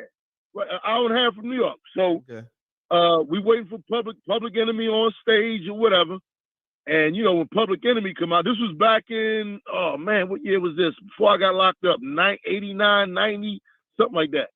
So we on the dance floor. We on the floor chucking them on stage, and everybody packed in. And the girl kept saying, "Get off of me!" Now and when you're having a bad dream, you already can feel something gonna happen in the dream, so you're trying to get away in the dream, right? Correct. But this ain't no dream. This is reality. So I had the same vibe that something was gonna happen. So I'm trying to get away from the girl. Nobody else trying to move away, but I felt she was gonna do something. I don't know what this chick gonna do. And my mom used to always tell me about Jamaicans and their culture as witchcraft. So I was just trying to get away from her. Yo, I kid you not, m.reck. The girl, she stood still because they wouldn't get up off her. They was pushing real tight. She kept saying, "Get off." And she kind of vibrated and she dropped straight down to the floor and just disappeared. And everybody was like, "Yo, where'd she go? Where'd she go?" And I was steady trying to get away because I felt she was going to do something, but I didn't know what she was going to do. That's spooky. And we looked down in that spot, like, "Yo, where'd she go? Where'd she go?" Everybody bugged out, man. We couldn't find where the girl went. Like maybe 30 seconds later, she stood right back up in the same spot. Oh no, that's spooky. No lie, that's this wasn't spooky. This was in front of everybody. We couldn't understand it. And the same night, it was a stampede, like what happened in New York with the party that Puffy did, and all them people got killed. That's what almost happened. Well, that's what happened, but I didn't hear nobody died that night. But everybody started pushing real bad after Chuck and them sang a couple songs. Then they was trying to teach us some Black Power stuff. The Philly niggas, they wasn't trying to hear that. They was like, "Man, just kick the songs." And then they just kept pushing and pushing. And the crowd was falling down. And yo, it was a girl next to me with her boyfriend. I'm gonna be honest with you, m.reck. I don't know if I killed the girl, man. Because in order for me to save my life, I had to step on the girl, get up on stage. One of the S1Ws told me to get down. He put a cardboard box in front of me. Another girl laid down on the back of my legs. Niggas was running all over the place. Wow. It was a balcony. I think they threw the when in a certain restaurants they got the chairs mounted to the table. I think they threw that off the balcony, probably broke somebody's neck. I don't know. It was wild, man, that night at Public Enemy, man. That was the first and only, no, I'm sorry, I'm lying. That was the second time I went to a Public Enemy concert. I think the first one was at the Spectrum, the biggest spot they had in Philly when the Fresh Fest firstly came back in the day. But yo, that was a wild night, man, with that girl dropping straight down to the floor and just disappearing. Wow. Not stooped down where you can still see her head. She was gone and then stood right back up. That's spooky. But I already felt that she was going to do something, and I was trying to get away. I didn't know what she was going to do, man. I didn't know if she was going to spit something in somebody's face, tear gas, whatever. My mind was just racing. Like, she going to do something. I got to get away from this girl, man. And it was wild that night. And the shorty I stepped on, I don't even know if she survived. It was crazy that night. That's crazy, bro. Wow, yeah, that's real wild. crazy. That's wild. Yeah. And look, check this out. You probably can pull that up some type of way on Google. I don't know. Just check After Midnight, pull the year up. You can even ask Chuck if you cool with him or whatever. Say, you remember going to Philly and they started a riot when y'all was down there at the After Midnight Club? Because I think that's the only time they came to the After Midnight. And they couldn't even finish their show because the niggas just bugged out. They was packed in too much. And they was stepping on people. And like I said, the girl I stepped on, man, I don't even think she survived. She reached up, she was scratching me, and all I seen her was just disappearing under my feet. And it was either I go down with her, because I tried to reach up down and get her, but them niggas was so heavy, either I was going down there with her and we probably was going to get crushed to death, or I had to step on her to get out there and get away and survive, man. It was crazy. That's crazy. I never forgot that night, but you can check the records on that some type of way. If you cool with Chuck, any of them S1Ws, that was an unforgettable night there at that After Midnight. Now, I don't know if they could tell you about the part where the girls dropped down with her. I don't think they seen all of that because there was so much going on. But sometime after that is when everything else happened, when niggas was running all over the place, and I made it up on stage to safety. Got you. Well, let the people know who you be and where you from, good brother. Again, let them know. My name Kanar. I'm a truck driver. I'm from North Philly, and I got family up there, all in New York, Harlem. My cousin Hassan Taylor, he probably listening right now, and you know what I'm saying. I'll be checking you out from time to time. No doubt. I appreciate you calling, man. Dope story, man. Also, make sure you get that Knockout Kings of Comedy. Support me, my brother. You know what I mean? The link is in the chat rooms, in the description. Run it up. Kings of Comedy, okay. Yeah, the Knockout Kings of Comedy. You know what I'm saying? Knockout Kings of Comedy. Yeah, it's in the, the link is in the description as well as the chat room. You know what I mean? Got it. My brother, I appreciate you, Kanar. Yes, sir, man. Take care, Reck. All right, peace, family. All right. Shouts to Kanar. Dope story. Good story. It was spooky. Spooky! Yeah, man. Spooky hours. We looking good, man. We gotta will it to happen. I don't know what's going on with the callers, but we got Mansa Musa, Kanar, we got Lala. Listen, we getting it going regardless. We willing, we using willpower, making it to happen. And also that's why I cover other stuff too. So just in case the calls is a little slow, we got other topics we can speak on. If you want to call up and speak on the whole Homecoming 2 with the battle between Murder Mook and New Jersey Twerk and the chess and T-Rex battle, becoming an altercation. Yeah, we could talk about all that. But if you got a spooky story, you're new to the show, you got a ghost story, supernatural story, call me up. 310-598-2974. This is the livest show. Then also, if you new to Spooky Hours, we turn these stories into television episodes. You know what I mean? We do reenactments. So yeah, this is what we do over here. All right. And this channel got a lot of exclusive content, a lot of exclusive interviews with your favorite rapper or celebrity. And then, we cover sports. We do it all over here. We got a lot of shows over here. So Wiz calls. I'm gonna get Wiz on the line. See what he talking. He's just now calling me back. Oh man, Ben, the homie Ben from Cali called. Let me get him on the line.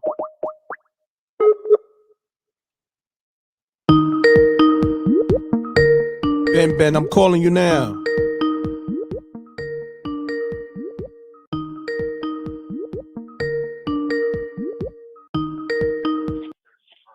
Hello?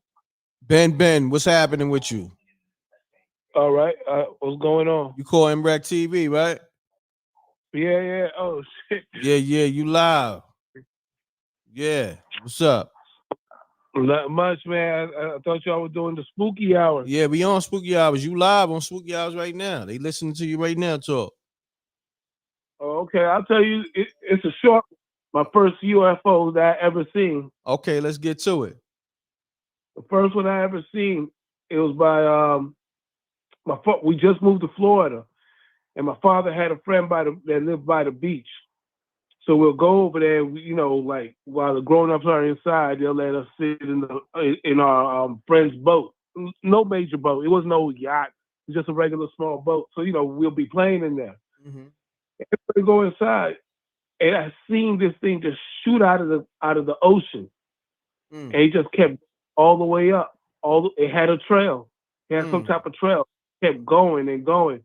And my father came out. He was like, "What am I looking at?" I was like, "A UFO." That's the only thing I knew as a kid. I used to watch the little UFO things or whatever, and I was like, "A UFO." And he looked at it. He's like, "Nah, that's not a UFO." But he just kept going straight until it disappeared. Wow. Yeah, man. How did it look? Exactly. Like, what kind of shape was it? It looked like it looked like it was a silver triangle, but it just had a trail.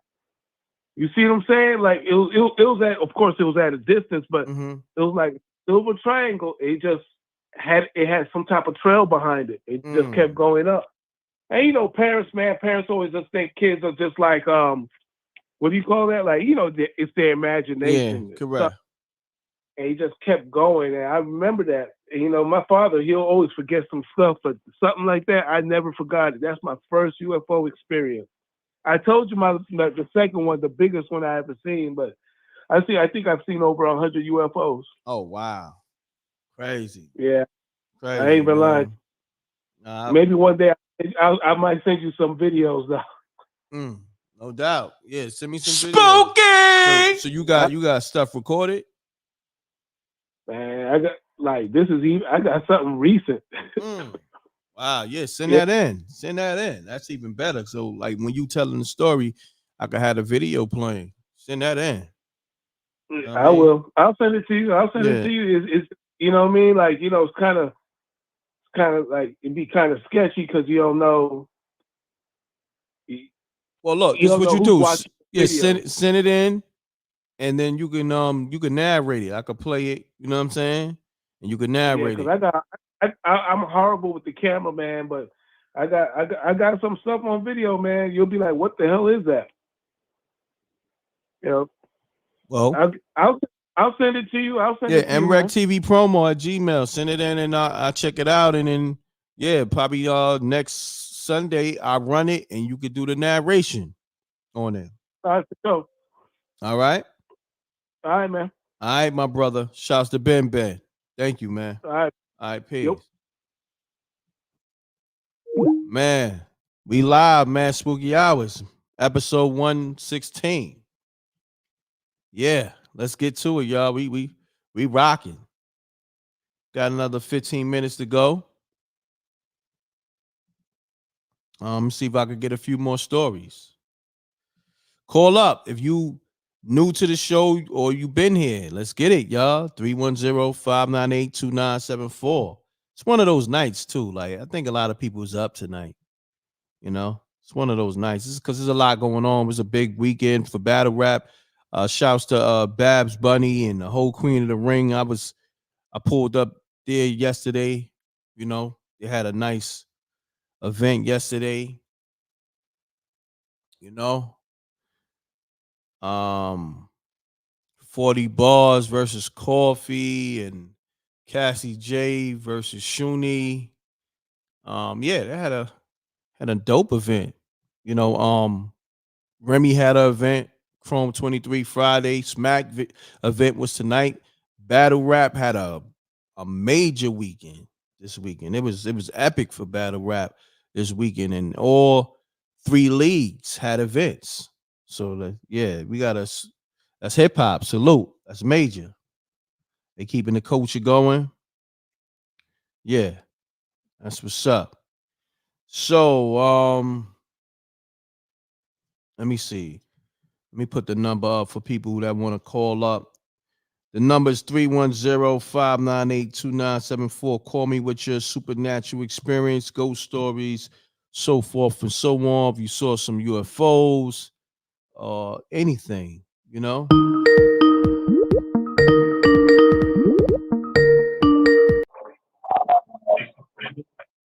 Yo, peace. Peace. Peace. Hey, how you doing, man? Hey, Jay, what's going on, man? Talk to me. Yeah, I got a little something. Okay. Yo, 3 people called at the same time.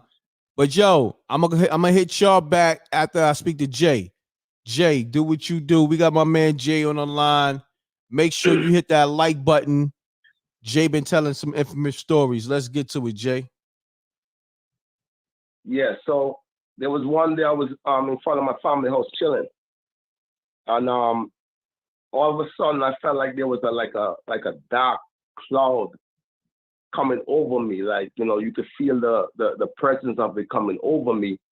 Then I heard like a loud sound, like almost like somebody putting like a blowhorn to my head. And it said like, I want you to do something for me and you don't have a choice. Oh, wow. So I start looking around because I'm like, I know I'm hearing this, but there's nobody around. So it starts saying to me that you have no choice but to cooperate with me. Dang. So I'm like, who are you? He said, Yeah, so it starts saying, I want you to do something for me. I want you to go somewhere for me. So I'm like, what are you? Like, how are you communicating to me? What are you? I'm not going nowhere. What are you talking about? So I start feeling like some jobs in my body. Oh, like damn. some stuff. Yeah. And it says either you're gonna cooperate, I'm gonna torture you. Damn. You know what I'm saying? And the jobs just keep on coming nonstop. I said, okay. I'll do what you say. So it says, cross the street. That's what the word said. I want you to cross the street. So I started walking across the street. It told me to continue going down the street in that direction, straight down. Wow. So it's giving me directions of where it wants me to go. You know? So I heard when it says, why you being so difficult? I got everybody like this and they don't give no problems. Why you trying to be so difficult? So I'm walking because I don't have a choice, because that thing was punishing me, like really tormented me. I just had to do what it was saying. So I started walking. Then there was like a McDonald's across the street. I went by the McDonald's and I sat down and I closed my eyes. So it told me to open your eyes. Why you got your eyes closed? Open your eyes. So I opened my eyes and it told me to turn my head around, because it wants to see what, where I'm at. So I opened my eyes and I started looking around, and the things that I know exactly where you at. That's not where I want you to go. Why you over there? So it said, I want you to continue with the journey. So I said, I'm not going to do that. I said, whoever you are, I'm not going to go where you want to go. So all of a sudden, I start feeling like my body was about to explode, like a spontaneous combustion when your body just explodes. So it's telling me that it's going to explode my body if I don't cooperate. Dang. So I'm feeling my body swelling up, like I'm about to bust. And I just called this bluff, and I continued walking and totally ignored it, and it stopped. But I get to find out there was a lot of people in New York that was hearing those same verses, commanding them to do things. Like it actually command people to do killings, to do rapes, to do any type of thing, any type of distasteful thing that you could think about. This thing was commanding people to do, and they had no other choices. They also had the cops. That thing also had the cop under control, because the cop at that particular time, the cops was like super cops. Basically, they could just walk the beat, and if they see you, they know whether you got guns, drugs, whatever. They don't even have to search you, because this thing was making them like super cops. It was telling them what everybody around had. Like the verse will come to the cops and say, that guy over there, he has a gun. That guy over there, he has coke. So the cops was just randomly approaching people and finding guns and drugs and everything on them, because they were following the verses that was in their head. So I knew I had to find a way to dismantle that. So I think I knew where the verse came from. So I approached the dude that I believe was coming from. It was the dude I told you about named Glenn Graham that was living inside my family house. I approached him and asked him if he had something to do with that incident that happened to me. So he started looking at me and telling me, why do I approach him? Nobody's supposed to approach him, because he's the one that tells people what to do. And he admitted that he did that to me.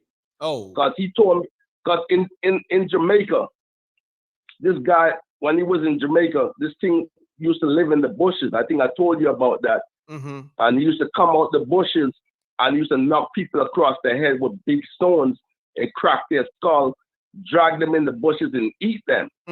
Like, people actually went up into the bushes and found cracked skulls, bones all over the place. He was actually eating people in Jamaica. Wow.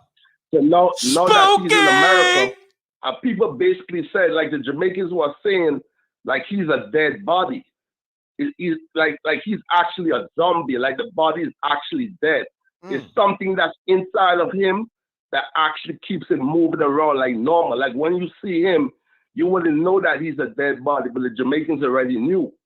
So he has to consume gallons and gallons of blood every day just to keep up, with the body, so the body don't start to disintegrate, and the body, like stuff like that. So basically, he told me that he's not going to be the only person that's in that type of condition. He said he's going to turn everybody like that. That's his mission.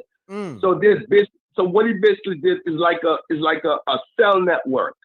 He has like the mother demon inside of him. So he releases the other demons inside everybody else. We're talking about not just New York, throughout the country. He releases the demons, and that becomes like a cell network. So like he's the mother demon. He can communicate with the other demons that's inside people's bodies and start giving them instructions. Like, I want you to do this, you to do that. So he has control over millions and millions of different people's minds. Like he has that mind control over millions and millions of people's minds. So he basically does not want to be, like he told me, he's not going to be the only person that's the way he is. He's going to make other people like that. So basically what he's trying to do is form like a zombie apocalypse and turn everybody else into zombies.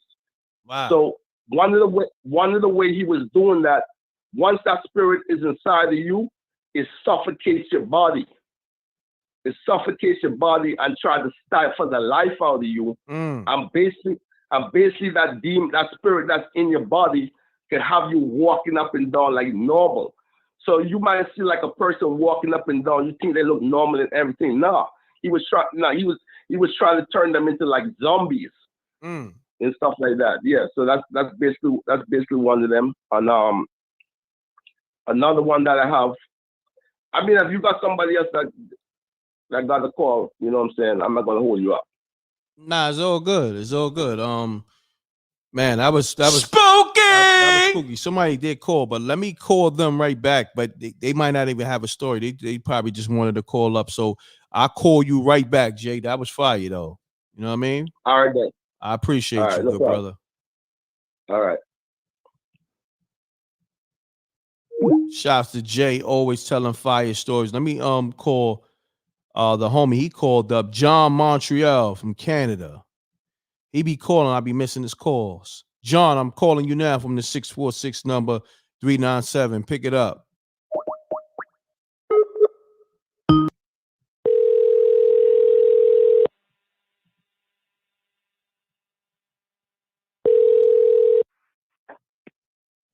Hello?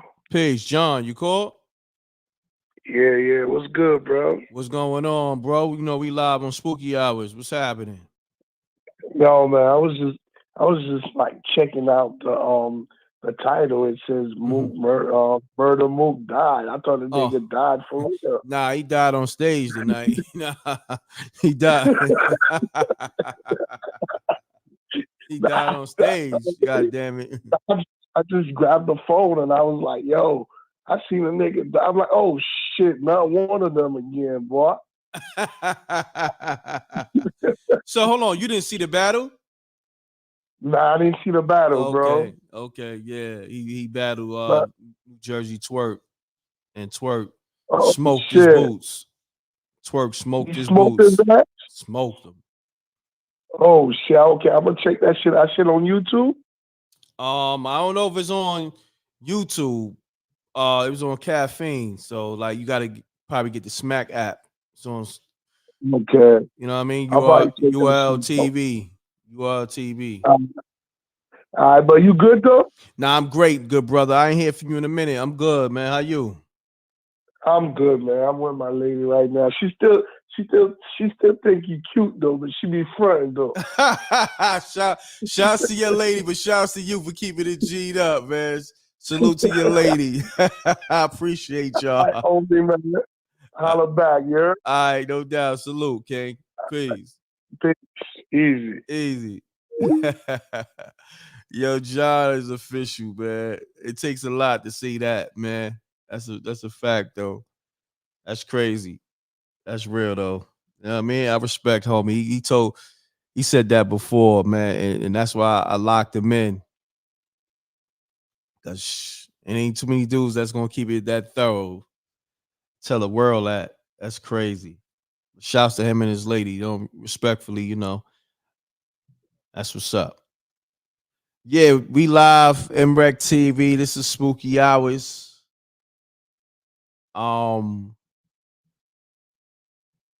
Yeah, let's get to it. I might just call my man Jay back for the story. We just hit the 2-hour mark. Y'all want me to go Spooky Hours overtime? I can call my man Jay back. He had another story. Run the lights up. If we're gonna do that, hit up the super chat, Cash App, man. Run it up on the Knockout Kings of Comedy. Come on now, show that love, y'all. You know me, I'm over here putting work in. Let's get it. My thing is, if y'all want to donate, run up the numbers on the Knockout Kings of Comedy. You know what I mean? It's $10 or whatever. Go get the Patreon, whatever. Patreon.com/mrecktv. The link is in the chat room. The link is in the description. Run it up. Let's get it. Send a super chat. OT vibes. That's what we doing. Let's run it up. All right, I'm about to get my man Jay on the line.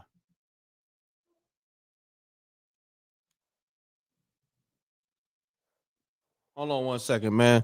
I gotta get this damn dog some water. I think he want. Yo, you want water? Growling and shit. You want to get on the mic? Huh? You want to get on the mic? Huh? Come on. Come here. Come on, boy. It's my girl dog and shit. Come on. Come here, boy. This nigga growling. Let me get Jay on the line. He acting spooky. Y'all hear him? What happened, boy? You hear something? What's up? You hear something? Go get him. Go get him, boy. Get him. Get him. Get him. Get him. You hear something?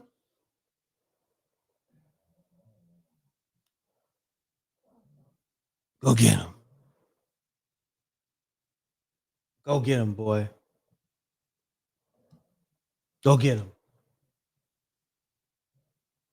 Get him, Bank. All right, hold on. Let me get Jay on the line. I gotta get my man. I gotta get Binky some water. My girl, dog. That's the homie. Bink, you all right? Hold on. Man, where the hell is Jay number at? Okay, here we go. I got you. We in spooky hours overtime. Pound that like button. Word. He that's a fact. He is saying that. Hello? All right, let me get Jay on the line. Oh, mute your audio, Jay. You on the line. You on the live. Yeah. All right. All right, Jay. Yeah, I'm trying to figure out which one to tell, man. It could be one when I was living in Europe when I was a kid, or it could be one when I was in the Bronx. I don't know. The Bronx one is a lot shorter. All right, let's go with the Bronx. The Bronx is always spooky. Let's do it. Okay. All right. So I had just moved into this trip. Like I said, I left my family house, and I haven't been in the country that long. You know what I'm saying? So at that particular time, it's not like I had a whole lot of money, so I just rented out like a room out of somebody's house. I rented a room. So me and my girl at that time, we was chilling, eating something, talking and all that. Then we started laying on the bed and we was conversating. And all of a sudden, I started feeling the bed start to levitate. The bed started rising up like it was trying to throw us off. So I'm looking at her like, are we dreaming? Like, is this real? So she said, yes. I said, is that a rat or something under the door? She said, boy, you crazy or something like that. There's no way that's no rat doing that to the bed. Like the bed was just going up in the air and trying to throw us off. So eventually it stopped. And I was trying to wonder what was going on. So I spoke to the landlady and I told her what happened inside the room.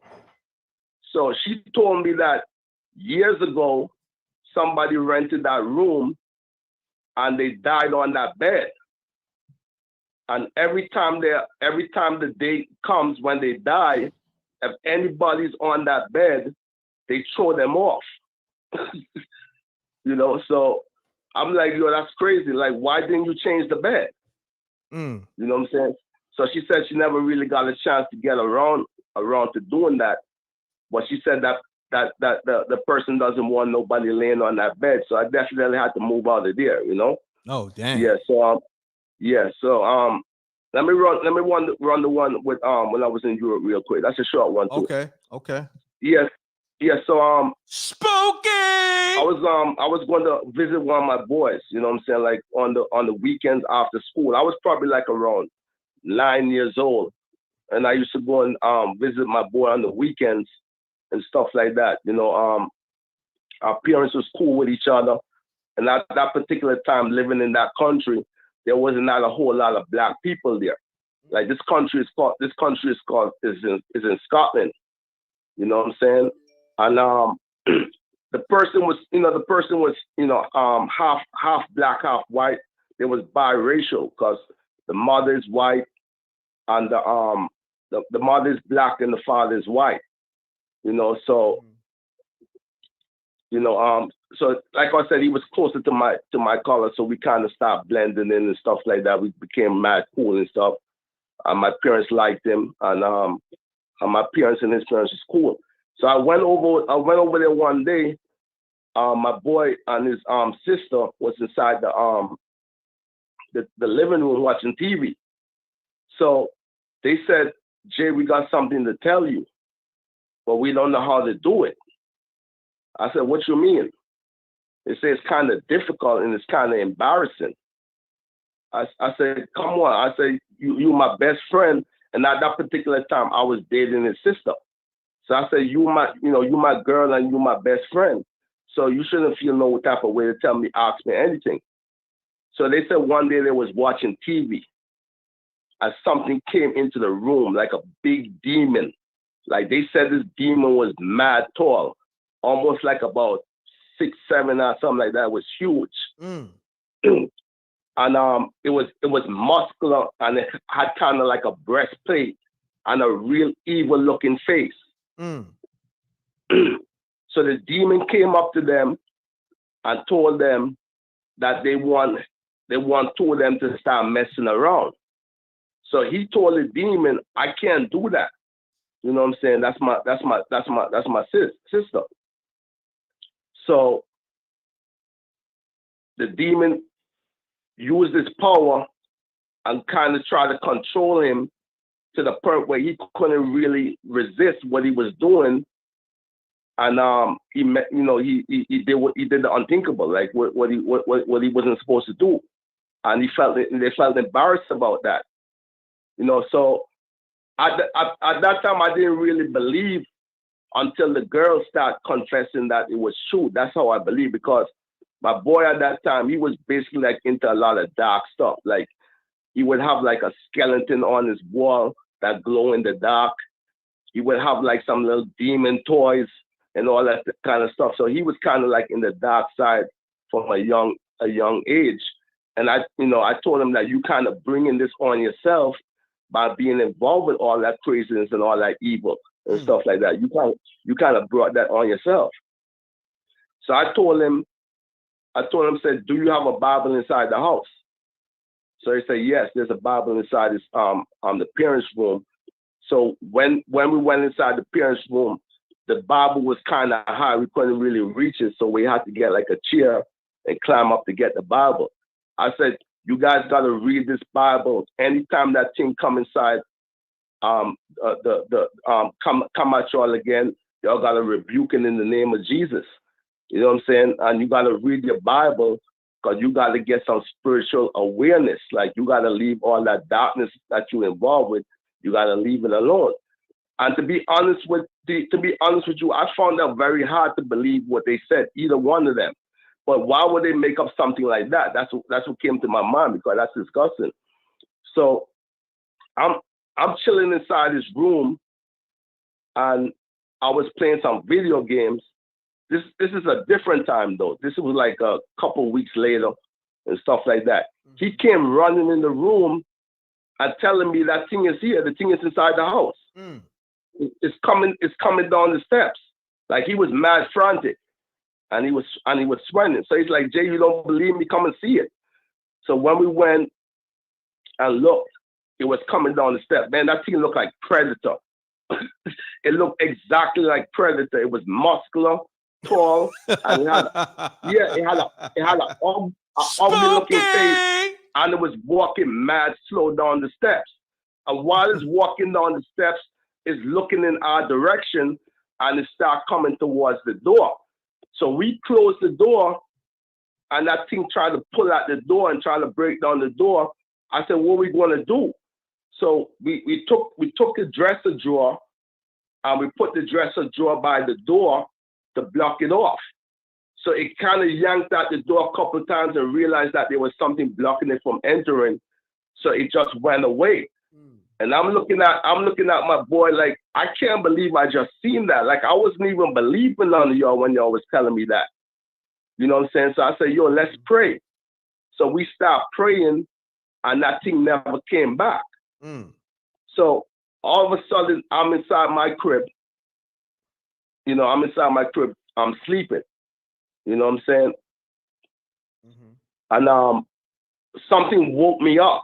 I was basically like on a bunk bed, and something came and woke me up, like it tapped me on my face.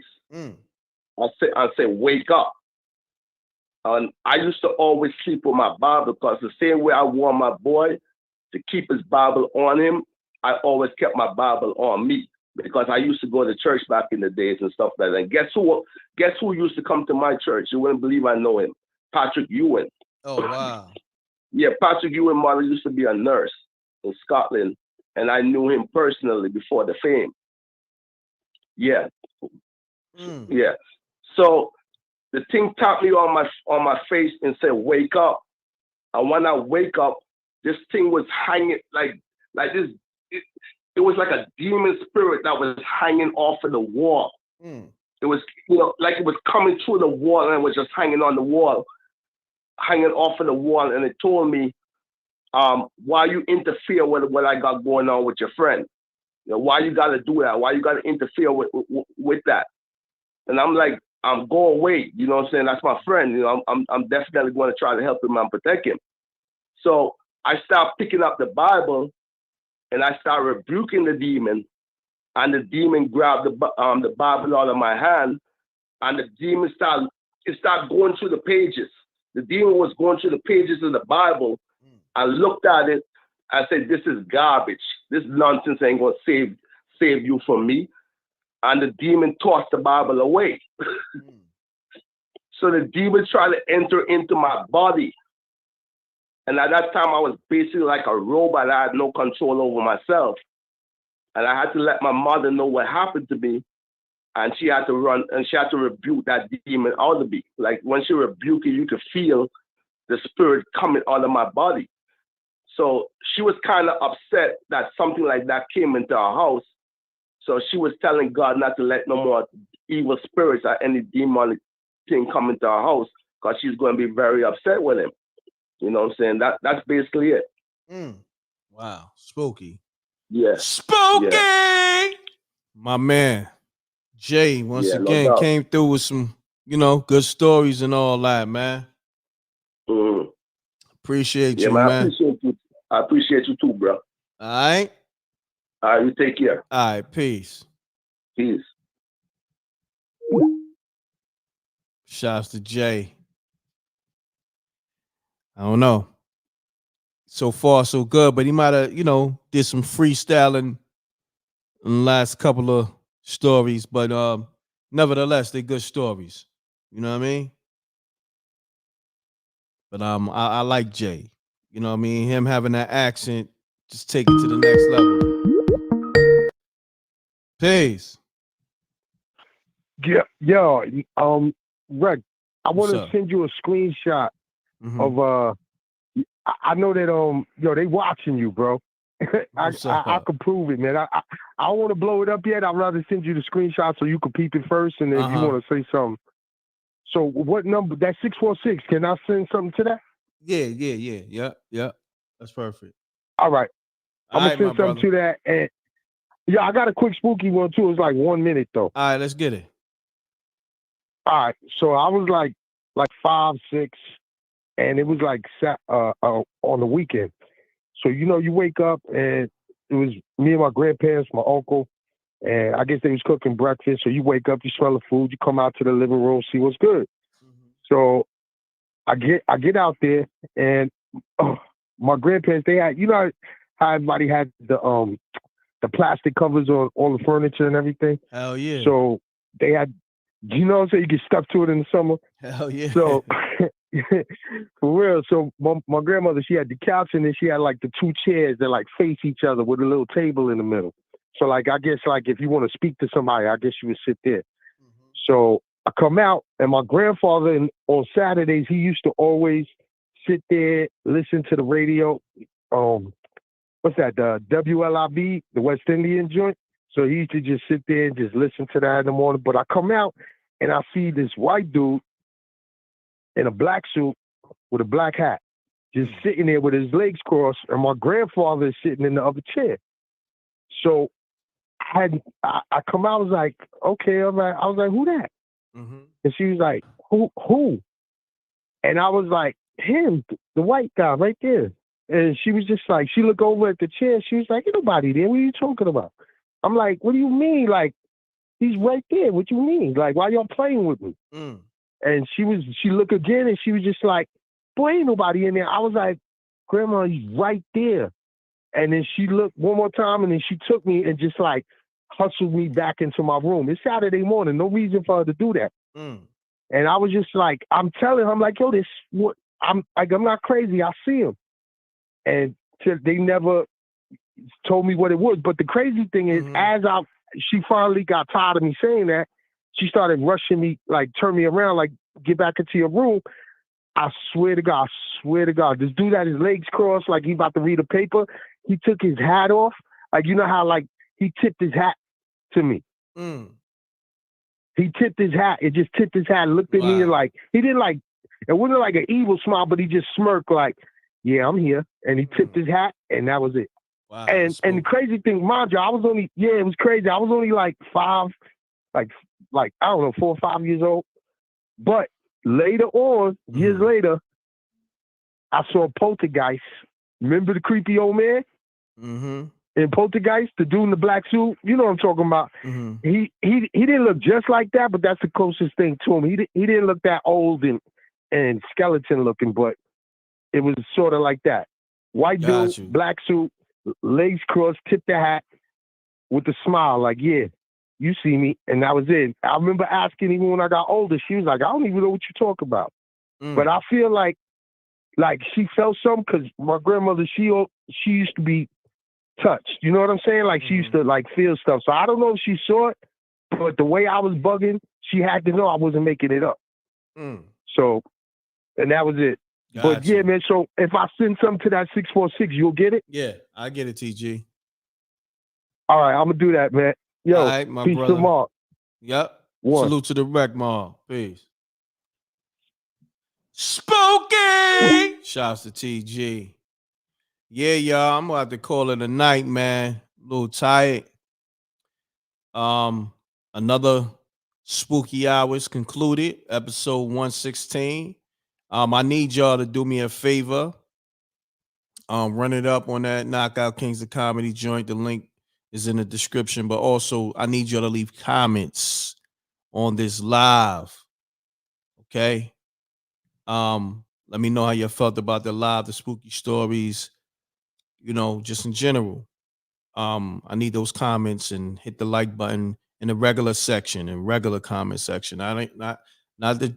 Not just the live chat, but the regular comment section. All right.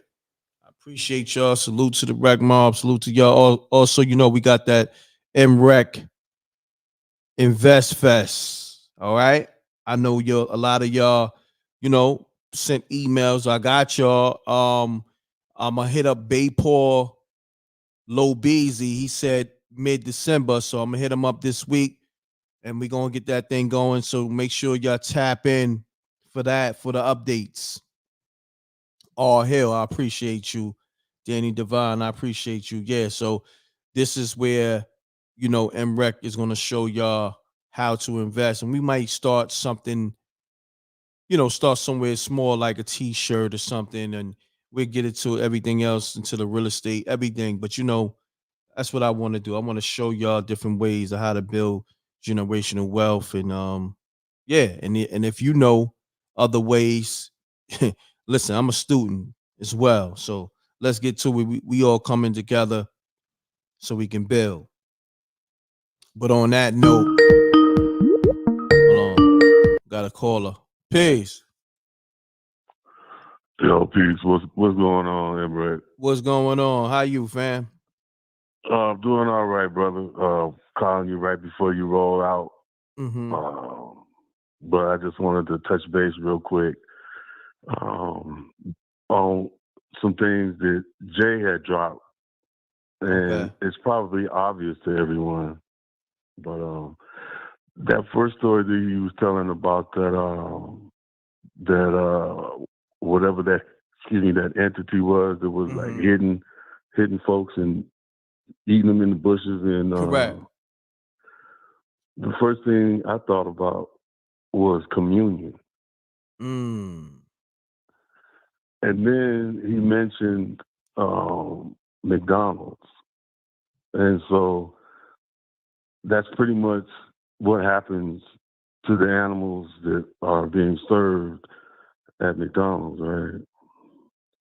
And then there was a couple more stories, and the last brother dropped something when he talked about whatever that entity was that tipped the hat. But these demons. If we look at your screen, and I don't mean this like out of to be to make fun or like play with you or nothing like that. But what if these entities and demons are just tired of being used? Listen, hey, you may have a point. You may have a point. Maybe listen. I don't know. Like, I never came across, it's a lot of demons and people, but far as like just like a demon entity, I never saw one. But people that I came across and the energy ain't right, I know they got demons in them and shit like that. But I never saw like you said, an entity that's similar to the one I got on the screen. Yeah, I never saw one of those, but I'm pretty sure, Well, this is a show that necessarily is based on that. Correct. And maybe they don't have no friends. And maybe that one that picked up the Bible and ran through the scriptures was like, this ain't going to help you because we're not practicing the words of those scriptures. Just the idea. Got you. You know what I mean? Listen, at this point, you got to be open-minded. You know what I mean? And I'm very open-minded. I think that's why we have a show like Spooky Hours, because that comes from me, wanting to expand the content and knowing that, because what initially happened, a spooky experience happened to me, and that's how this story, that's how this show morphed into what it is. Because I started with mine, and then people called me up with theirs, and here we are, 116 episodes later, and then a TV series and everything else. So, So we all connected to whatever that is we're discussing, whatever these pictures, whatever these beings are, we connected. Obviously, we family. Now, I'm not saying I don't know about we family and all that. I don't know if I'm gonna say, yo, them demons is my family.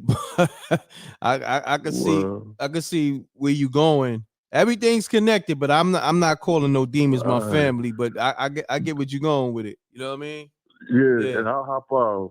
Nah, I However, appreciate just that. remember, we exist before language, and this is English, and so whatever they are, whatever we're saying, it exists before words. So respect. No, respect, good brother. I respect You know what I you. mean? All right. Yeah, hip hop will never die. That's a fact. You know what I mean? All right, Word my is brother. bond. All right. Have a All good right, one. bro. You too. Peace. Peace. Yeah, shouts to the homie. That call was different. I get what he was saying, that everything is all connected, but I'm not no family with no demons and shit like that. You know what I'm saying? Like, but then again, it's so many different layers to life in the spirit world. Man, all I can say is live as much as you can and be open-minded. Because it's a lot. It's a lot of layers. You know what I mean? I'm about to end the show though. I gotta end the show. I'm tired. Peace. Hey, how you doing? Good morning. Good morning. How you doing? Okay, so what you was just talking about, that it's like a wavelength or vibrations or how the pyramids were built. They would like us to believe that slaves built that instead of sound. We moved that by sound. It's just in the Bible, when that story you told where it ain't going to help you, that's because that's King James Version, but it's a common thread throughout all civilizations about the flood and creation. And everybody's going to be judged. You can blame stuff on whoever you want to, but we have choices. That's some things sitting on your shoulder. Don't do it, do it.